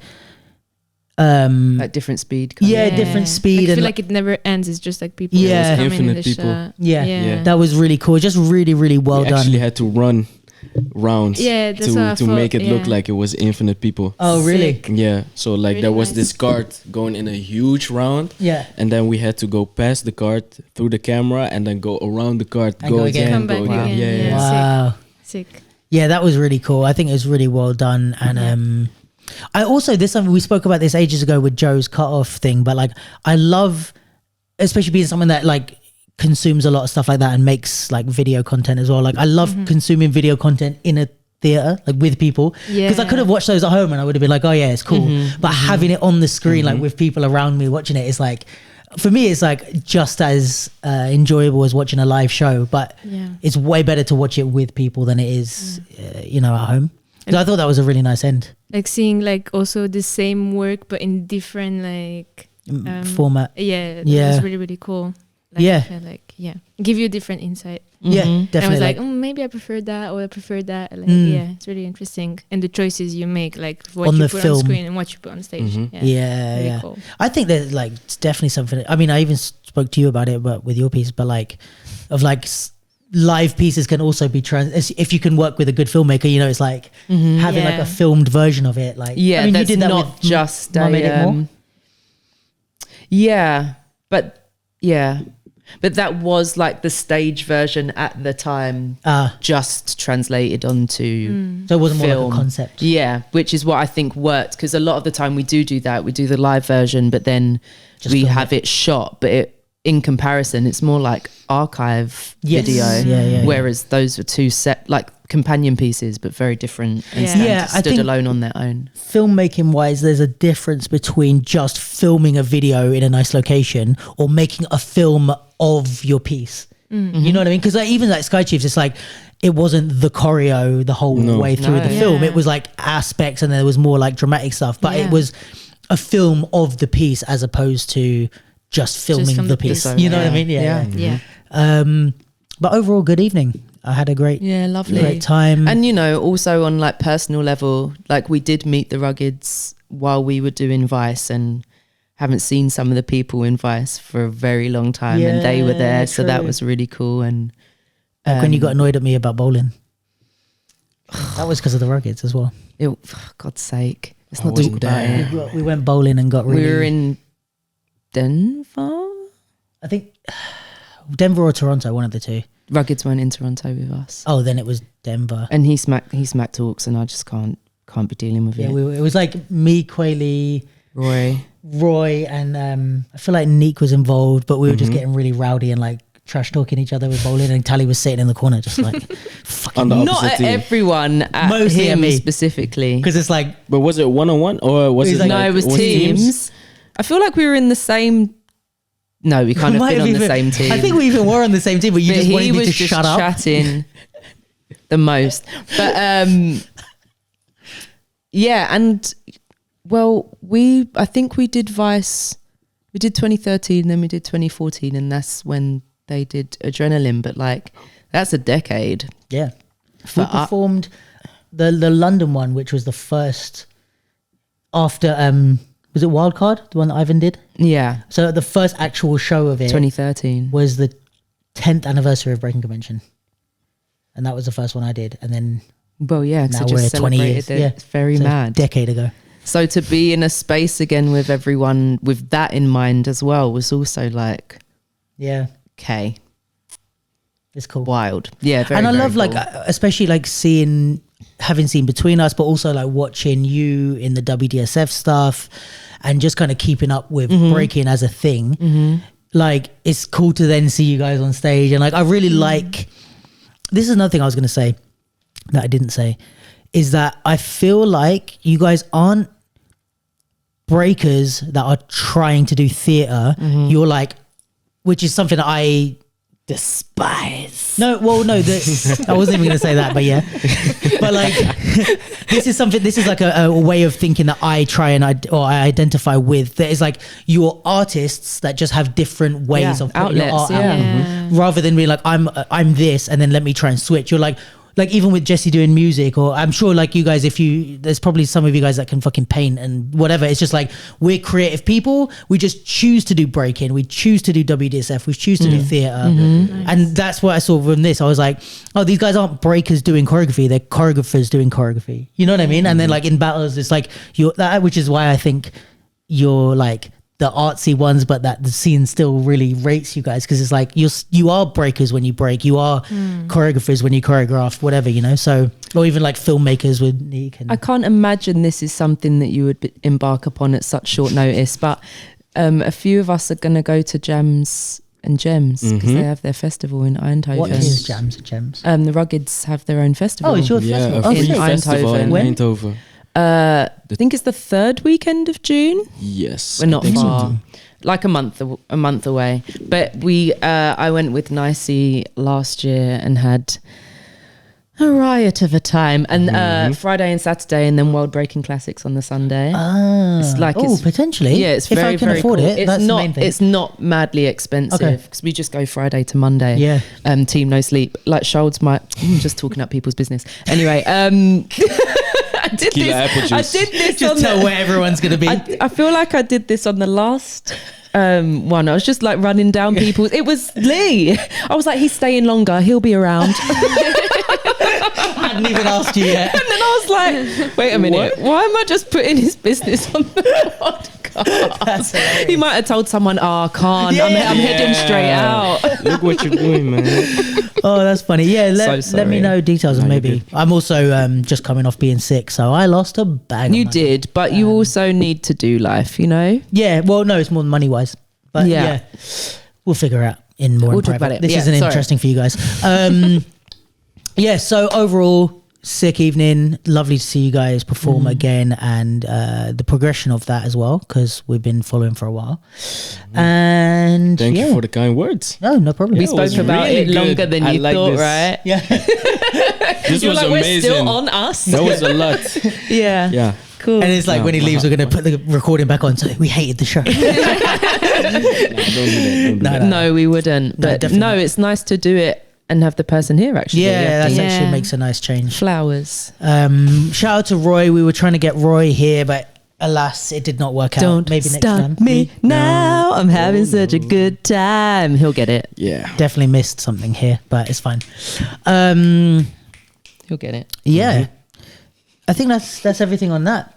Massive thank you also to Sadler's for having us there. Yes, and Breaking Convention. Yeah, Big And shout out. Breaking Convention for having the ruggeds. Yes. And yeah, also again, congratulations on 20 years, man. Yeah, big shout out to Breaking Convention. Yeah, we love to see it. From one breaking thing to another. Oh yeah, let's check this trailer. Yeah. I don't think there's so much to say on this, but you might want to turn it up. Turn up with the music. Yeah, you can leave Not it where much it is to on the say screen. about it. I don't know that there's much. I don't know anything about it, to be honest, but let's check it out. Yeah, maybe turn it up a I little wonder bit. if I'm in this trailer. Oh, let's see. Go I on. love that you haven't seen it. Yes, no sound. No sound. Woo! Turn it up on my laptop. How do you do this? There's a sound thing there. This will all get cut. This will all get cut out. It's not working. Yeah, it is. There we go. Your brother might be cool, but man, him and his crew are dumb. College dropout and a straight-A student. Miracle Child can do their own. You come in here, play by our rules. It looks like we've got a battle on our hands.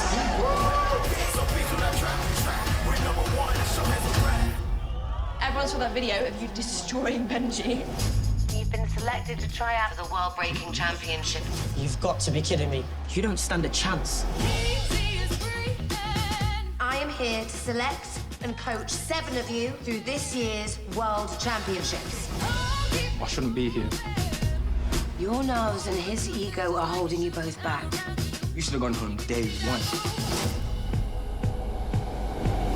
The backflip off the back is disrespect. Big disrespect. This is longer than the one I've seen. I think, yeah, this is the full trailer. Best breakers that you could possibly be. Are you ready to show that to the world? This is it.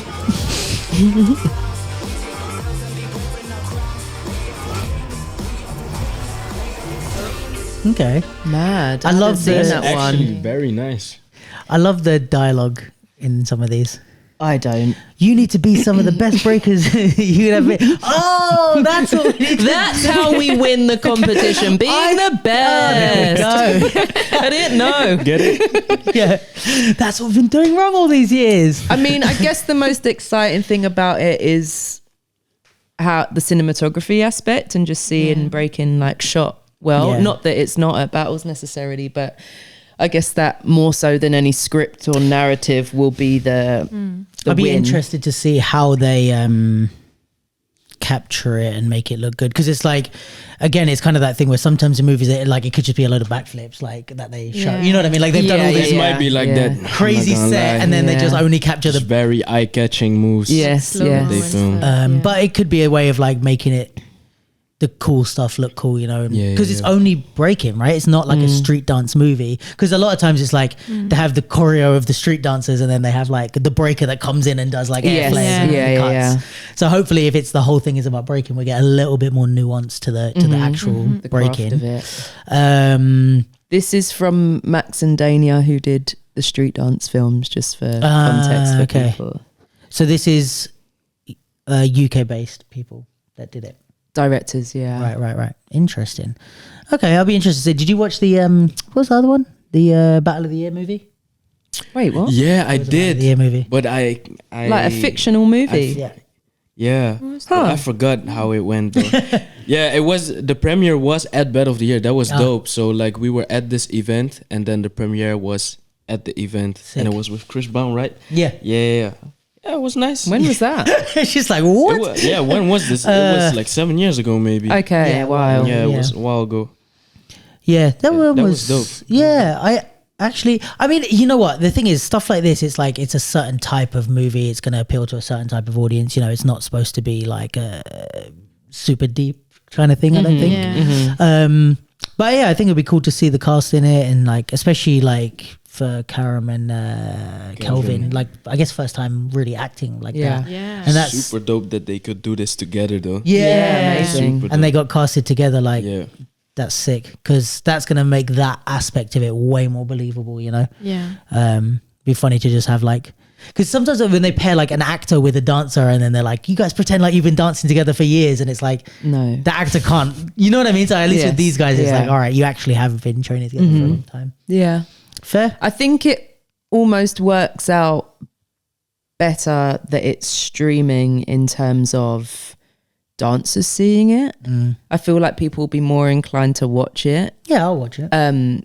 Like we'd go to the cinema to see it, but I'm not sure everyone would turn No. out for it. But I'm Yeah. sure now that it's a streaming thing that it will get the eyes, which is cool. Yeah. Yeah, I look forward to seeing it. I feel like timing of stuff like this is like the minute was announced that breaking's in the Olympics, people at Sky were like, "We gotta make something quick, make it happen."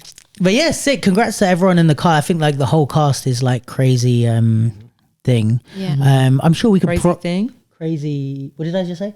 The whole I'm sure everyone in the Crazy cast thing. is crazy is. thing. Oh wow! I was already on to a next thought. I meant it's crazy dope that they're in it. Great. Yeah. I don't know why I said thing. Fine. My next thought that I was going to say is that I'm sure it's fine to say this now, but for those that saw the Karam, Sunny and Kelvin interview that we did, the podcast, that was filmed while they were filming this. Right. We And just they couldn't talk about say it. why they were all together. Yeah. So it was kind of a like, because obviously Karam and Kelvin don't live in London. Right. Okay. Oh no, Kelvin does. Karam doesn't. So it's like we had to avoid the question of, so what are you three all doing here in the same house? Right. We just had to pretend it just happened by accident. Yes. But yeah, so cat's out of the bag. Cool. But yeah, that'd be cool. I'm interested. When does it come out? On the 14th of July. 14th of July. Cool. So let's all check that out on the release date, and so that they make more breaking movies. Yes. Shall we watch our next? Bang. So- Yeah. so- Fun. Towels as usual. Can you set it up? Wow. So this is Jungle's second single from their new album. I believe it is the fourth video in the sequence narratively though. Oh, that's So good they've insight. shot a video for each song on the album. From top to bottom with the album order, it makes sense narratively, but obviously, you know, you pull singles out. So we're not seeing it In order. in story order. I think what you see at the beginning of the videos with the different screens, which was the same with Candle Flame, I think, or it Yes. ended this way. I think you've got little thumbnails of Yeah. what's to come. Nice. Shay choreographed the whole thing as Do before. you know him well? Yes. No, not well. But But I you- do know him. Okay, cool. Yeah. With Lars, who assists him on most things, and I think a young lady from France. I want to say her name's Oriane, but I'm Yes. right. Yeah. Yeah, I think I've definitely not done too well with our other reaction videos with mentioning any assistants, which is a joke because it's me, and that's all I'm on about. But as long as they're credited where the credits are, Exactly. Hey. So yeah, this is Dominoes. Yeah. Let's go. Is the sounding? The sound is. They're really good songs, man. They're such jams. Yeah. Yeah, they are.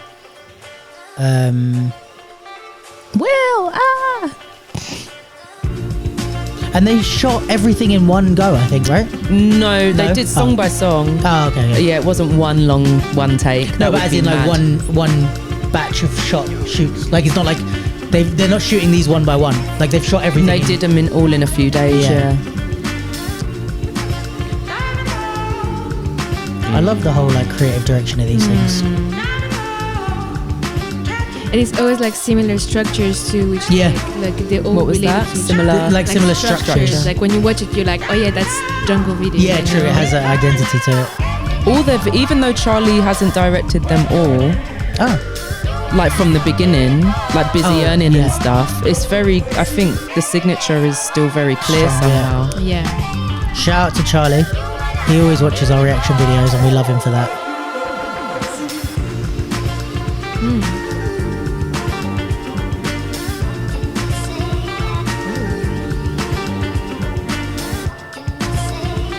Makolo in the centre is a dancer from, I believe, New Zealand. Oh, cool. I What's he don't doing here? think it's Australia. He came for this. Oh, mad. I think Shay brought him in for it.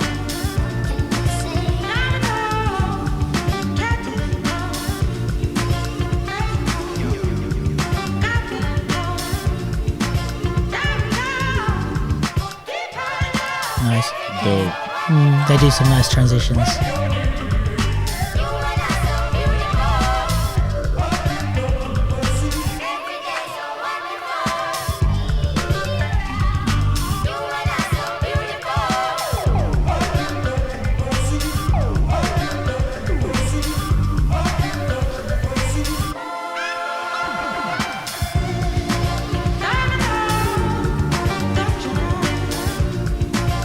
I think Jungle have posted like some hints about the narrative or Yeah, I some was just gonna questions say, about what it, is- and it's like Trouble in Paradise because Will and Mete's relationship has been like a running theme from the last album, and now Will's with a different lady in this video, Mete's with a different guy. What happened? I need to know. It's like a music video, soap opera. He came all the way from New Zealand to steal your girl.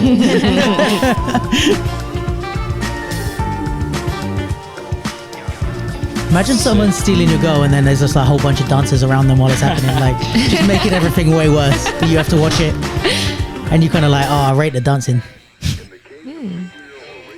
So I'm trying to look at the other ones. Yeah, I'm very excited for the other. Top. Those are all the other videos. Yeah, I think top right is the one that we did last week. Go out live. Jungle dancing in a bar. I mean, how original. Y'all, this is I've Been in Love. So that'll be Oh. the next one. Oh, So they always tease the next one. Nice. yeah, because this one they're really. Oh, Will's getting his own back. You show her, Will. It's like you'll dope. see in Yeah. it. Will go to dinner. Yeah, go to dinner and get drugged.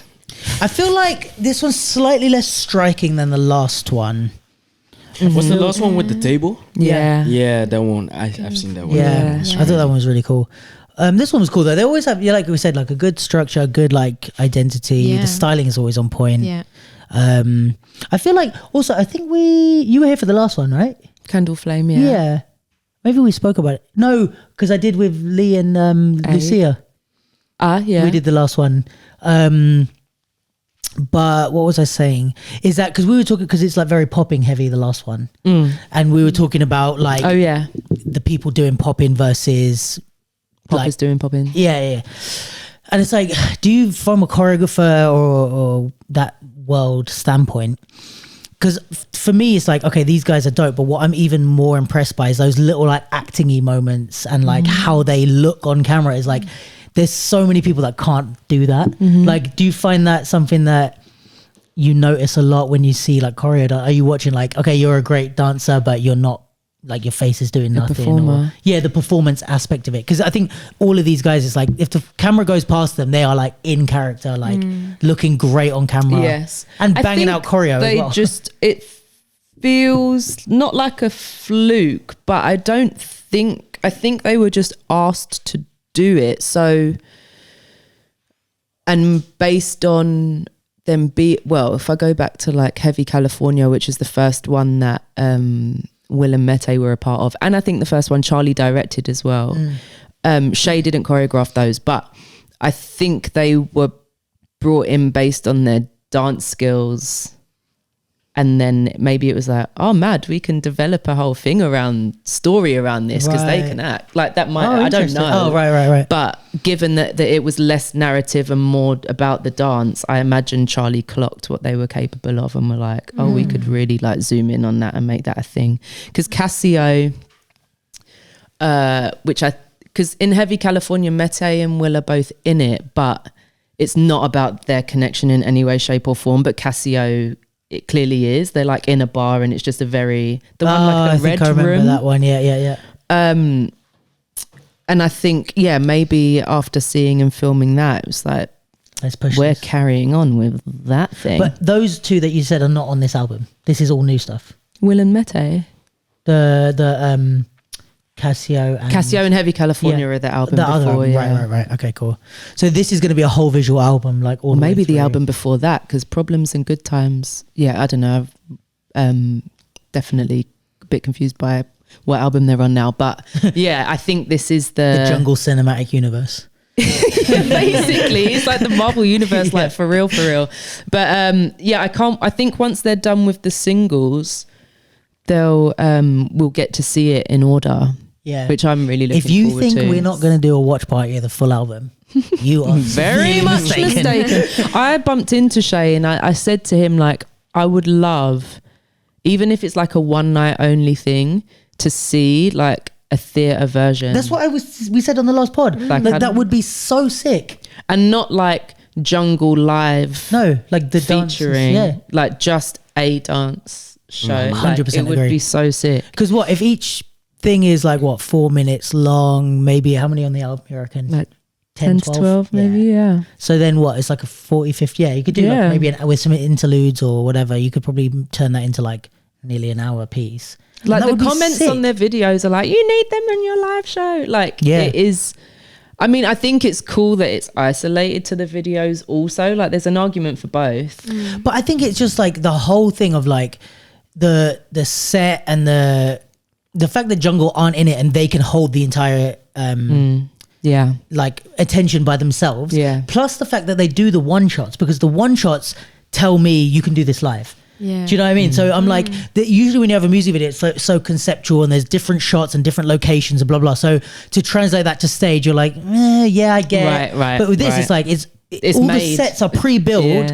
Like all you have to do is make a smaller version of that with less of a movement, but it's all made to be done in one go. So to rehearse that and turn that into a show shouldn't in essence be that hard.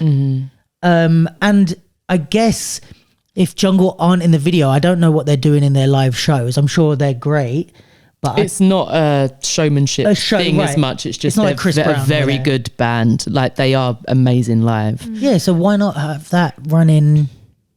I don't know. Charlie might watch this and be like, "You lot are dead because we're planning it and it's happening in like a few months." But either way, compliments abound because it would just be a really cool thing. But just continued ratings to Jungle, because from their first single onwards, it's just been dance visuals. Yeah, we love that. Like amazing. They're all so like all the videos are very, very good. And to be honest with you, I don't know that I would have listened to their music. Right. Yeah. Like just my personal taste. Like I don't know that I would have been like, oh, let me go check out that. But now with these visuals, it's making me like the music more. They're jams that like that. It is, really good music. And, you know, we know the majority of the dancers in the visuals, and they are great. Like they've done such a good job of. That really is like the Avengers of dancers. Yeah. Yeah. Is this your sort of thing? Like, would you do something like that? To be honest, I don't think so. No, because I'm very comfortable with my style. Yeah. So I think it will be hard for me to go outside of that. But what if it was in your style though? Then yes, Sick. happily. Yo, if Charlie and Jungle got the Ruggeds, do the next album with the Ruggeds. That would be my day. That would be crazy. Charlie, that would be seriously sick. Shay, because imagine this, but like a Rugged show. Like Between Us is basically a Rugged. Between Us is basically a Jungle video that isn't a Jungle video yet. You know what I mean? Like the whole set and the different. Yeah, that comes close. Because what was the one where they had the different rooms and they moved along? That was Roy Solo. No, in the Jungle video. Okay. They had one. Did they? They had one that was like different rooms, and as they moved along, it's like different things happening. Yeah, and they had different like solos. Like you could turn that into rooms. Like, Between Us and this have like each. That whole thing could be a Jungle video, man. Honestly, guys. Hook us up. I'm just visual. I'm just like, man. Wait, wow. all right, here's what we do. We cut this section out of the pod, right? We take this idea to a rival band of jungles and we say to them, we know how you can get over on jungle. And I was going to, before you're going to say cut it out so we could actually have a very legitimate conversation with Charlie about it. No. We sell it to the opposition and we say the only way that the Ruggeds will do it, we don't tell them this, but we say the only way they'll do it is if you're choreographer and I'm assistant, right? And then we get paid, they get paid. Jungle don't get paid, but that's fine. I'm not gonna lie. While I was doing while I was doing the run it up, I was like, how do I get myself involved in this? Not even creatively, but it's like, how do I get to be there? You're like, have you ever thought of signing on Zudation's I was like, agency? I feel like they have producers already, but I could produce it. I think it's a very sick idea. But you know, this is such a thing of like, I'm joking, by the way, guys. But I'm not. No, I'm only. What you're about to say, you're joking. No, I was joking about selling it to a rival band unless there's one fine. listening that wants to pay me too. Totally joking. No, but this is like, I love the idea of like different creatives working with different groups, because it's like, I would love to see you choreograph the Ruggeds actually. I would love that. Like, I think that would be so. I'd be so interested. I just asked Lee yesterday, like, if he had any background or experience with choreo, because I don't know. There's just something in your dance that speaks to other languages that aren't breaking, basically. That doesn't need to mean that you've done choreo, but yeah, I just had interest in other styles, but.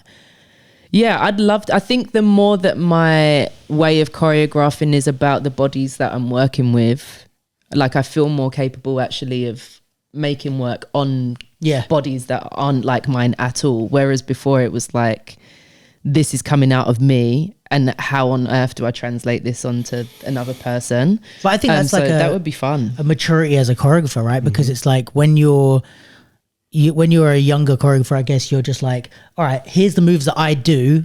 I'm going to make 10 people do the same moves that I'm doing, right? And when you get older, you're like, right, now I feel like choreography becomes more of a thing of like, almost like puppet mastering who you have in the room, you know, and like even deeper than that of like their emotional side or whatever. But it's like, okay, I have these, I don't want to say tools, but like kind of like they do different things and I have this and I have this and I have this. How can I make them into something unique? Even if I can't do anything that you're doing, I'm pulling the strings to make you do something which you wouldn't have done if I wasn't in the room. Yeah. You know, because like, I guess as someone that has choreographed and like taught classes and it's been about steps and phrases for so long, there's something that feels or used to feel like a bit of a cop-out in the same way that like freestyling at a showcase would feel like a cop-out. It's like, I guess I'll do a freestyle because I didn't choreograph something for it, whatever. Yeah. But I just think it's good to be responsive to the bodies and like the minds that are in the space. And like, I just worked with this company in Brighton called Project Female, what I mentioned, Yes, like the 6 weeks of teaching. And like I had some ideas of what I wanted to do with them, but it's a different group than the one that I'd worked with before. And I was like, right, just give it 3 weeks to run through your III process and like see what they're about, and then start to make decisions about what you're going to shoot at the end, rather than let me create this piece and just Not having hope known that them. they can do it. And so I did like a freestyle session, and that being the way, it's like, is it best to just direct them on their own thing? Yeah. And then the next week it was like, right, let me teach them a combo and see how they do that, and then maybe that's the way we go. And then in the end it did make more sense than, and then the third week was like set tasks so that they can make the stuff, because it didn't need to be choreographed by me, just so that said, wasn't lazy and be like, you lot make it. And I'll just say that I did it. But it ended up being best that it was a blend of all three, and as well as that being better for them and some kind of sense of ownership over what we end up with, it's also just more enjoyable, and like for me, and way less, like, just not a waste of energy. Like the last thing I would have wanted to do is spend a whole week making a 4-minute piece that they can't end up doing. Well, they don't even like it, or waste. Yeah, waste, just to say that like I'd done my job of choreographing the piece. Like, And no. I think also like why I also say it's like a maturity thing is because it's like, especially on like, for example, choreographing the ruggeds on that high of a level of dancer or performer. Part of like, I'm imagining if I had to come in and like choreograph a show for you guys, right? Or even like I don't know, come in as an outside eye. It's like, I'm going to have to look at Lee's breaking and tell him that certain things don't look good. Or I'm like, no, don't do it like that. Don't do 3 turns. Stand in parallel and move your hands, because that's my movement language. But I mean, like, even if you like, let's say, even if I'm choreographing on him, it's like my job as a choreographer is like, okay, show me that move. It's like, all right, we're going to do that move, but you're going to do it slower, and you're actually going to make it move like this, and you're going to do that. And it's like, I'm actually having to craft his own breaking, which is already at a high level. But my job as a choreographer is to go, I know how that's going to translate on stage, and here's how. Just tweak what and tweak the dancer already It's naturally has. happening. It's and I've seen it happen with people where it's like, it's very easy to almost get scared to do that. And to be like, well, obviously the breaker knows more than me about breaking. And yeah, they do. But you as a choreographer know more about, or hopefully know more about staging and the audience's experience. So it does take a level of like maturity and confidence to look at a specialist and go, not like that, you know? Yes. Because that's really intimidating sometimes. And, you know, as performers ourselves, there's just the difference between being allowed to like show up as yourself in a performance space and like do what you do, versus like leaving that at the door to like fit the mold that the choreographers putting in place. Sometimes briefs need that, of course, and hopefully it's communicated that that's why. It's like, that stuff that I know you can do really well, we're not doing that this time. Yeah, like, sure. You want it communicated so you're not just feeling like what you do is rubbish or not valued. But I just think as much room as you can leave as a choreographer for performers to do what they do, especially if it's high level, it's like, why would you not want that in the space? And I guess coming back round, that is what, especially this round of videos, like with the different styles in the mix and stuff, I think that's what Shay's doing very well. And Shay is a choreographer, like he's had somewhat of Vossi Bop onwards. So he did the Stormzy video. Like, I think some people only really know him from like music video choreographer, but Shay's been about for years and he knows his stuff. Like his foundations are very, He was very... a battler for a long while. Yeah, like Culture Kids, love you, Sen, I miss you. Like his foundations are strong. He's not like the stuff that he's teaching is like trendy at the minute, so he's just pulling it out of somewhere. Like the guy knows what he's doing, so when it calls for popping or whatever, like he doesn't need any consultants. Like my man's just gonna do it. Like I know him more from the freestyle scene. Like I'm more like, oh, he choreographs videos, you know, Right. because I know him more from the freestyle scene, I guess. Yeah. But yeah. You have a talented country, I'll tell you that much. Oh, God's sake. You have a talented country. I remember the first time I went there and I was with like a boyfriend at the time, but we were still just walking around like, everyone is hot. That's also true. It's the most like, well, my assumption was that they were mixed race, but I think Suriname's like skin tone maybe look like, you know, so my assumption was like, I've never seen so many mixed race people in all of my life. It's like, But in wow. London is also super mixed, no? Yes. London specifically. Outside of London, I guess. Okay. Because I was just like, oh my gosh, I feel so seen. But yeah, the talent coming out of there is it's very, crazy. very wild. Yeah, the dance scene there is like, because I think I remember when who are the hip hop guys like is it Little Blade? And, Lil Blade, Luciano. Yeah, Luciano and I from remember when those Pigeons. guys were first were like the kids coming up. I actually break with him before. Really? Yeah, we were in this same crew. What was it called again? Groove Kids. We were called Groove Kids, and we did Holland's Got Talent together. Oh, sick! He's long dope. time ago. Yeah, But he's super dope. Like just from there, and then you see like other people come out, and he obviously had some of the guys like Neek and Menno and stuff who were you know already dope. But it's just like, how many fucking, and it's not even like how much is Holland bigger than the UK? I don't know, more people. I don't know. I know nothing about like We got population size. Almost 17 million. How many is UK? I have no idea. Yeah, I think it's way smaller. Smaller. The Holland is smaller than Yeah. UK. Sure. But it's just like, how have you got this many people on that high of a level? Right. You know, Yeah. I think we have the facilities for everything. like money wise. Yeah, money wise, like there's always a space to do something, you know, and there's always someone to look up to because the level is high. So the generation just It pushes the other way. it just keeps on pushing the next generation. I guess it pays to be like if somewhere has like a rich culture, Yeah, it kind of pays for it to be smaller because it kind of stays concentrated, and Yeah. like the links to the next generation and stuff like all there. remain close. Whereas so strange because like we're not the States, we're not China, like we're tiny, but Yeah. we even like London, like it still feels so like spread and separate. But although I'm also way more speaking about the battle scene, like when me from the battle scene is looking at you guys, I'm like, whoa, you have so many high level. But if I think about our choreography and our commercial scene, we're like overflowing with dope people. Yeah, you know what I for mean? Like, sure. especially compared to some like European countries where you don't have the entertainment industry that we have. It's Yeah, I like, feel like we're the European kind of center of that. yeah. Kind of. So it's like I'm definitely thinking from like the wrong perspective because I'm like, Well, not wrong. yeah. And I mean, also our Different. breaking scene is pretty solid here, right? Like European wise, like we've got some good people, I think, from what I gather. So yeah, we're not doing too bad. Nah. Shaku, Kikaram, Yeah. Sunny, Yeah. they're up there. And from what I see and hear, the younger generation coming up are like pretty Yeah. solid as well. So yeah, shout out to the breaking scene, holding it down for the rest of us. Yeah, I don't think there's anything else on the agenda. Anyone? No, I think Last thoughts? no.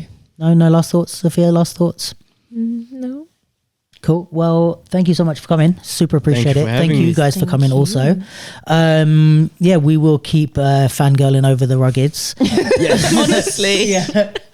And we did like a whole portion of an episode where we talked about how good looking you guys are. Like just it's like- biased, but it's not. Like it's also entirely justified. Yeah. Say something. Yeah. Whoa. All right. Before we get crazy. Talk your shit. Talk your shit. Just like of all the things to be like violently defending. It's like, No fuck, it's need at good all. looking and I will hear no differently. Basically. That's hilarious. Fight me. And yeah, gonna definitely keep an eye on the WDSF stuff. Good luck with all of that moving Thank you. forwards. And shout out to Sunny, Karam, Roxy, Emma, all the people that are doing it for the UK as well, because we're loving seeing the journey. Maybe last question. Besides you, or maybe we can frame this in a different way. Like WDSF wise, competition wise, who are the people we should be looking at? Who are you worried about? Who are you trying to beat? Who's the like top guys? Because I have my understanding of it, but maybe you're more. I wouldn't say I worry about someone. Let's go. Talk your shit. That's one. But I would definitely say I think Menno is actually my biggest opponent. Okay. And he's from the same country. Yeah. Menno, Danny Dan, Yes. Oh, he's Karam, Yeah. Sunny. Phil. I was talking about the European, but yeah, Oh, Phil. okay, Phil, right. Yo, Phil has been He's killing been- it, man. yeah. My guy, he's been killing it. Yeah. But yeah, international, bro. International, there are so many b-boys that like are on a high level, and sometimes you can have your day, and sometimes not. So it's like, It's you know, really up in the air. everything can happen. For yeah. Especially at that high of a level, I feel like, because it's like, I feel like, let's say the difference between Phil and someone that's like a kind of lower level b-boy is huge, right? But once you get to that level, the difference between like you, Menno, Phil, it's like one hand in the wrong place. It's It's you know like what I mean? one It's crash. not exactly, yeah. It's not even between like, probably at your level, like between first place and sixth place is like this. You know what I mean? Like it's probably not a huge, because like Sonny came fourth in Montpellier. and then who won? Phil Wizard. Right, so Phil it's like, Wizard won. I feel like the difference between them is way closer than the difference between like, you know what I mean? Yeah. Like people on a different level. Yeah. Okay, cool. Yeah, I'm definitely, every time they're on, I'm trying to watch all the stuff and keep up with everything. I struggle with the format though of like, what does this mean and who's going? I'm trying my best to grasp. I don't like, even want to explain it. Yeah, it's too much. I'm just watching the battle sport there, and I'm oh cool. Sonny came fourth in something. Nice. Yeah, fourth is better than not fourth, so we'll take that. But yeah, cool. Well, thanks for you guys for being here once again. Thanks everyone for tuning in. We've got some more cool stuff coming up. I don't know the timeline. It comes out when it comes out, but yeah, the stuff that you've seen, and there's more stuff coming, and I'm super excited about all the content we've got floating at the moment. So yeah, if you're here because you clicked on Lee's face and you haven't checked out the capsule before, please like, subscribe, check us out. There's plenty of more interviews. We did one with Sunny, one with Sunny, Karam and Kelvin, Niako, Feis, Gilu, who else have I had? Neek, yeah, that was a good one. Yeah, a bunch of them. So go scroll down and see. And then we've got our seasoned regulars here, and there's plenty of them on here. So if you liked hearing Tally talk about jungle, there's plenty more subjects she's had her opinion on. So yeah, thanks guys for tuning in, and see you next week. Peace.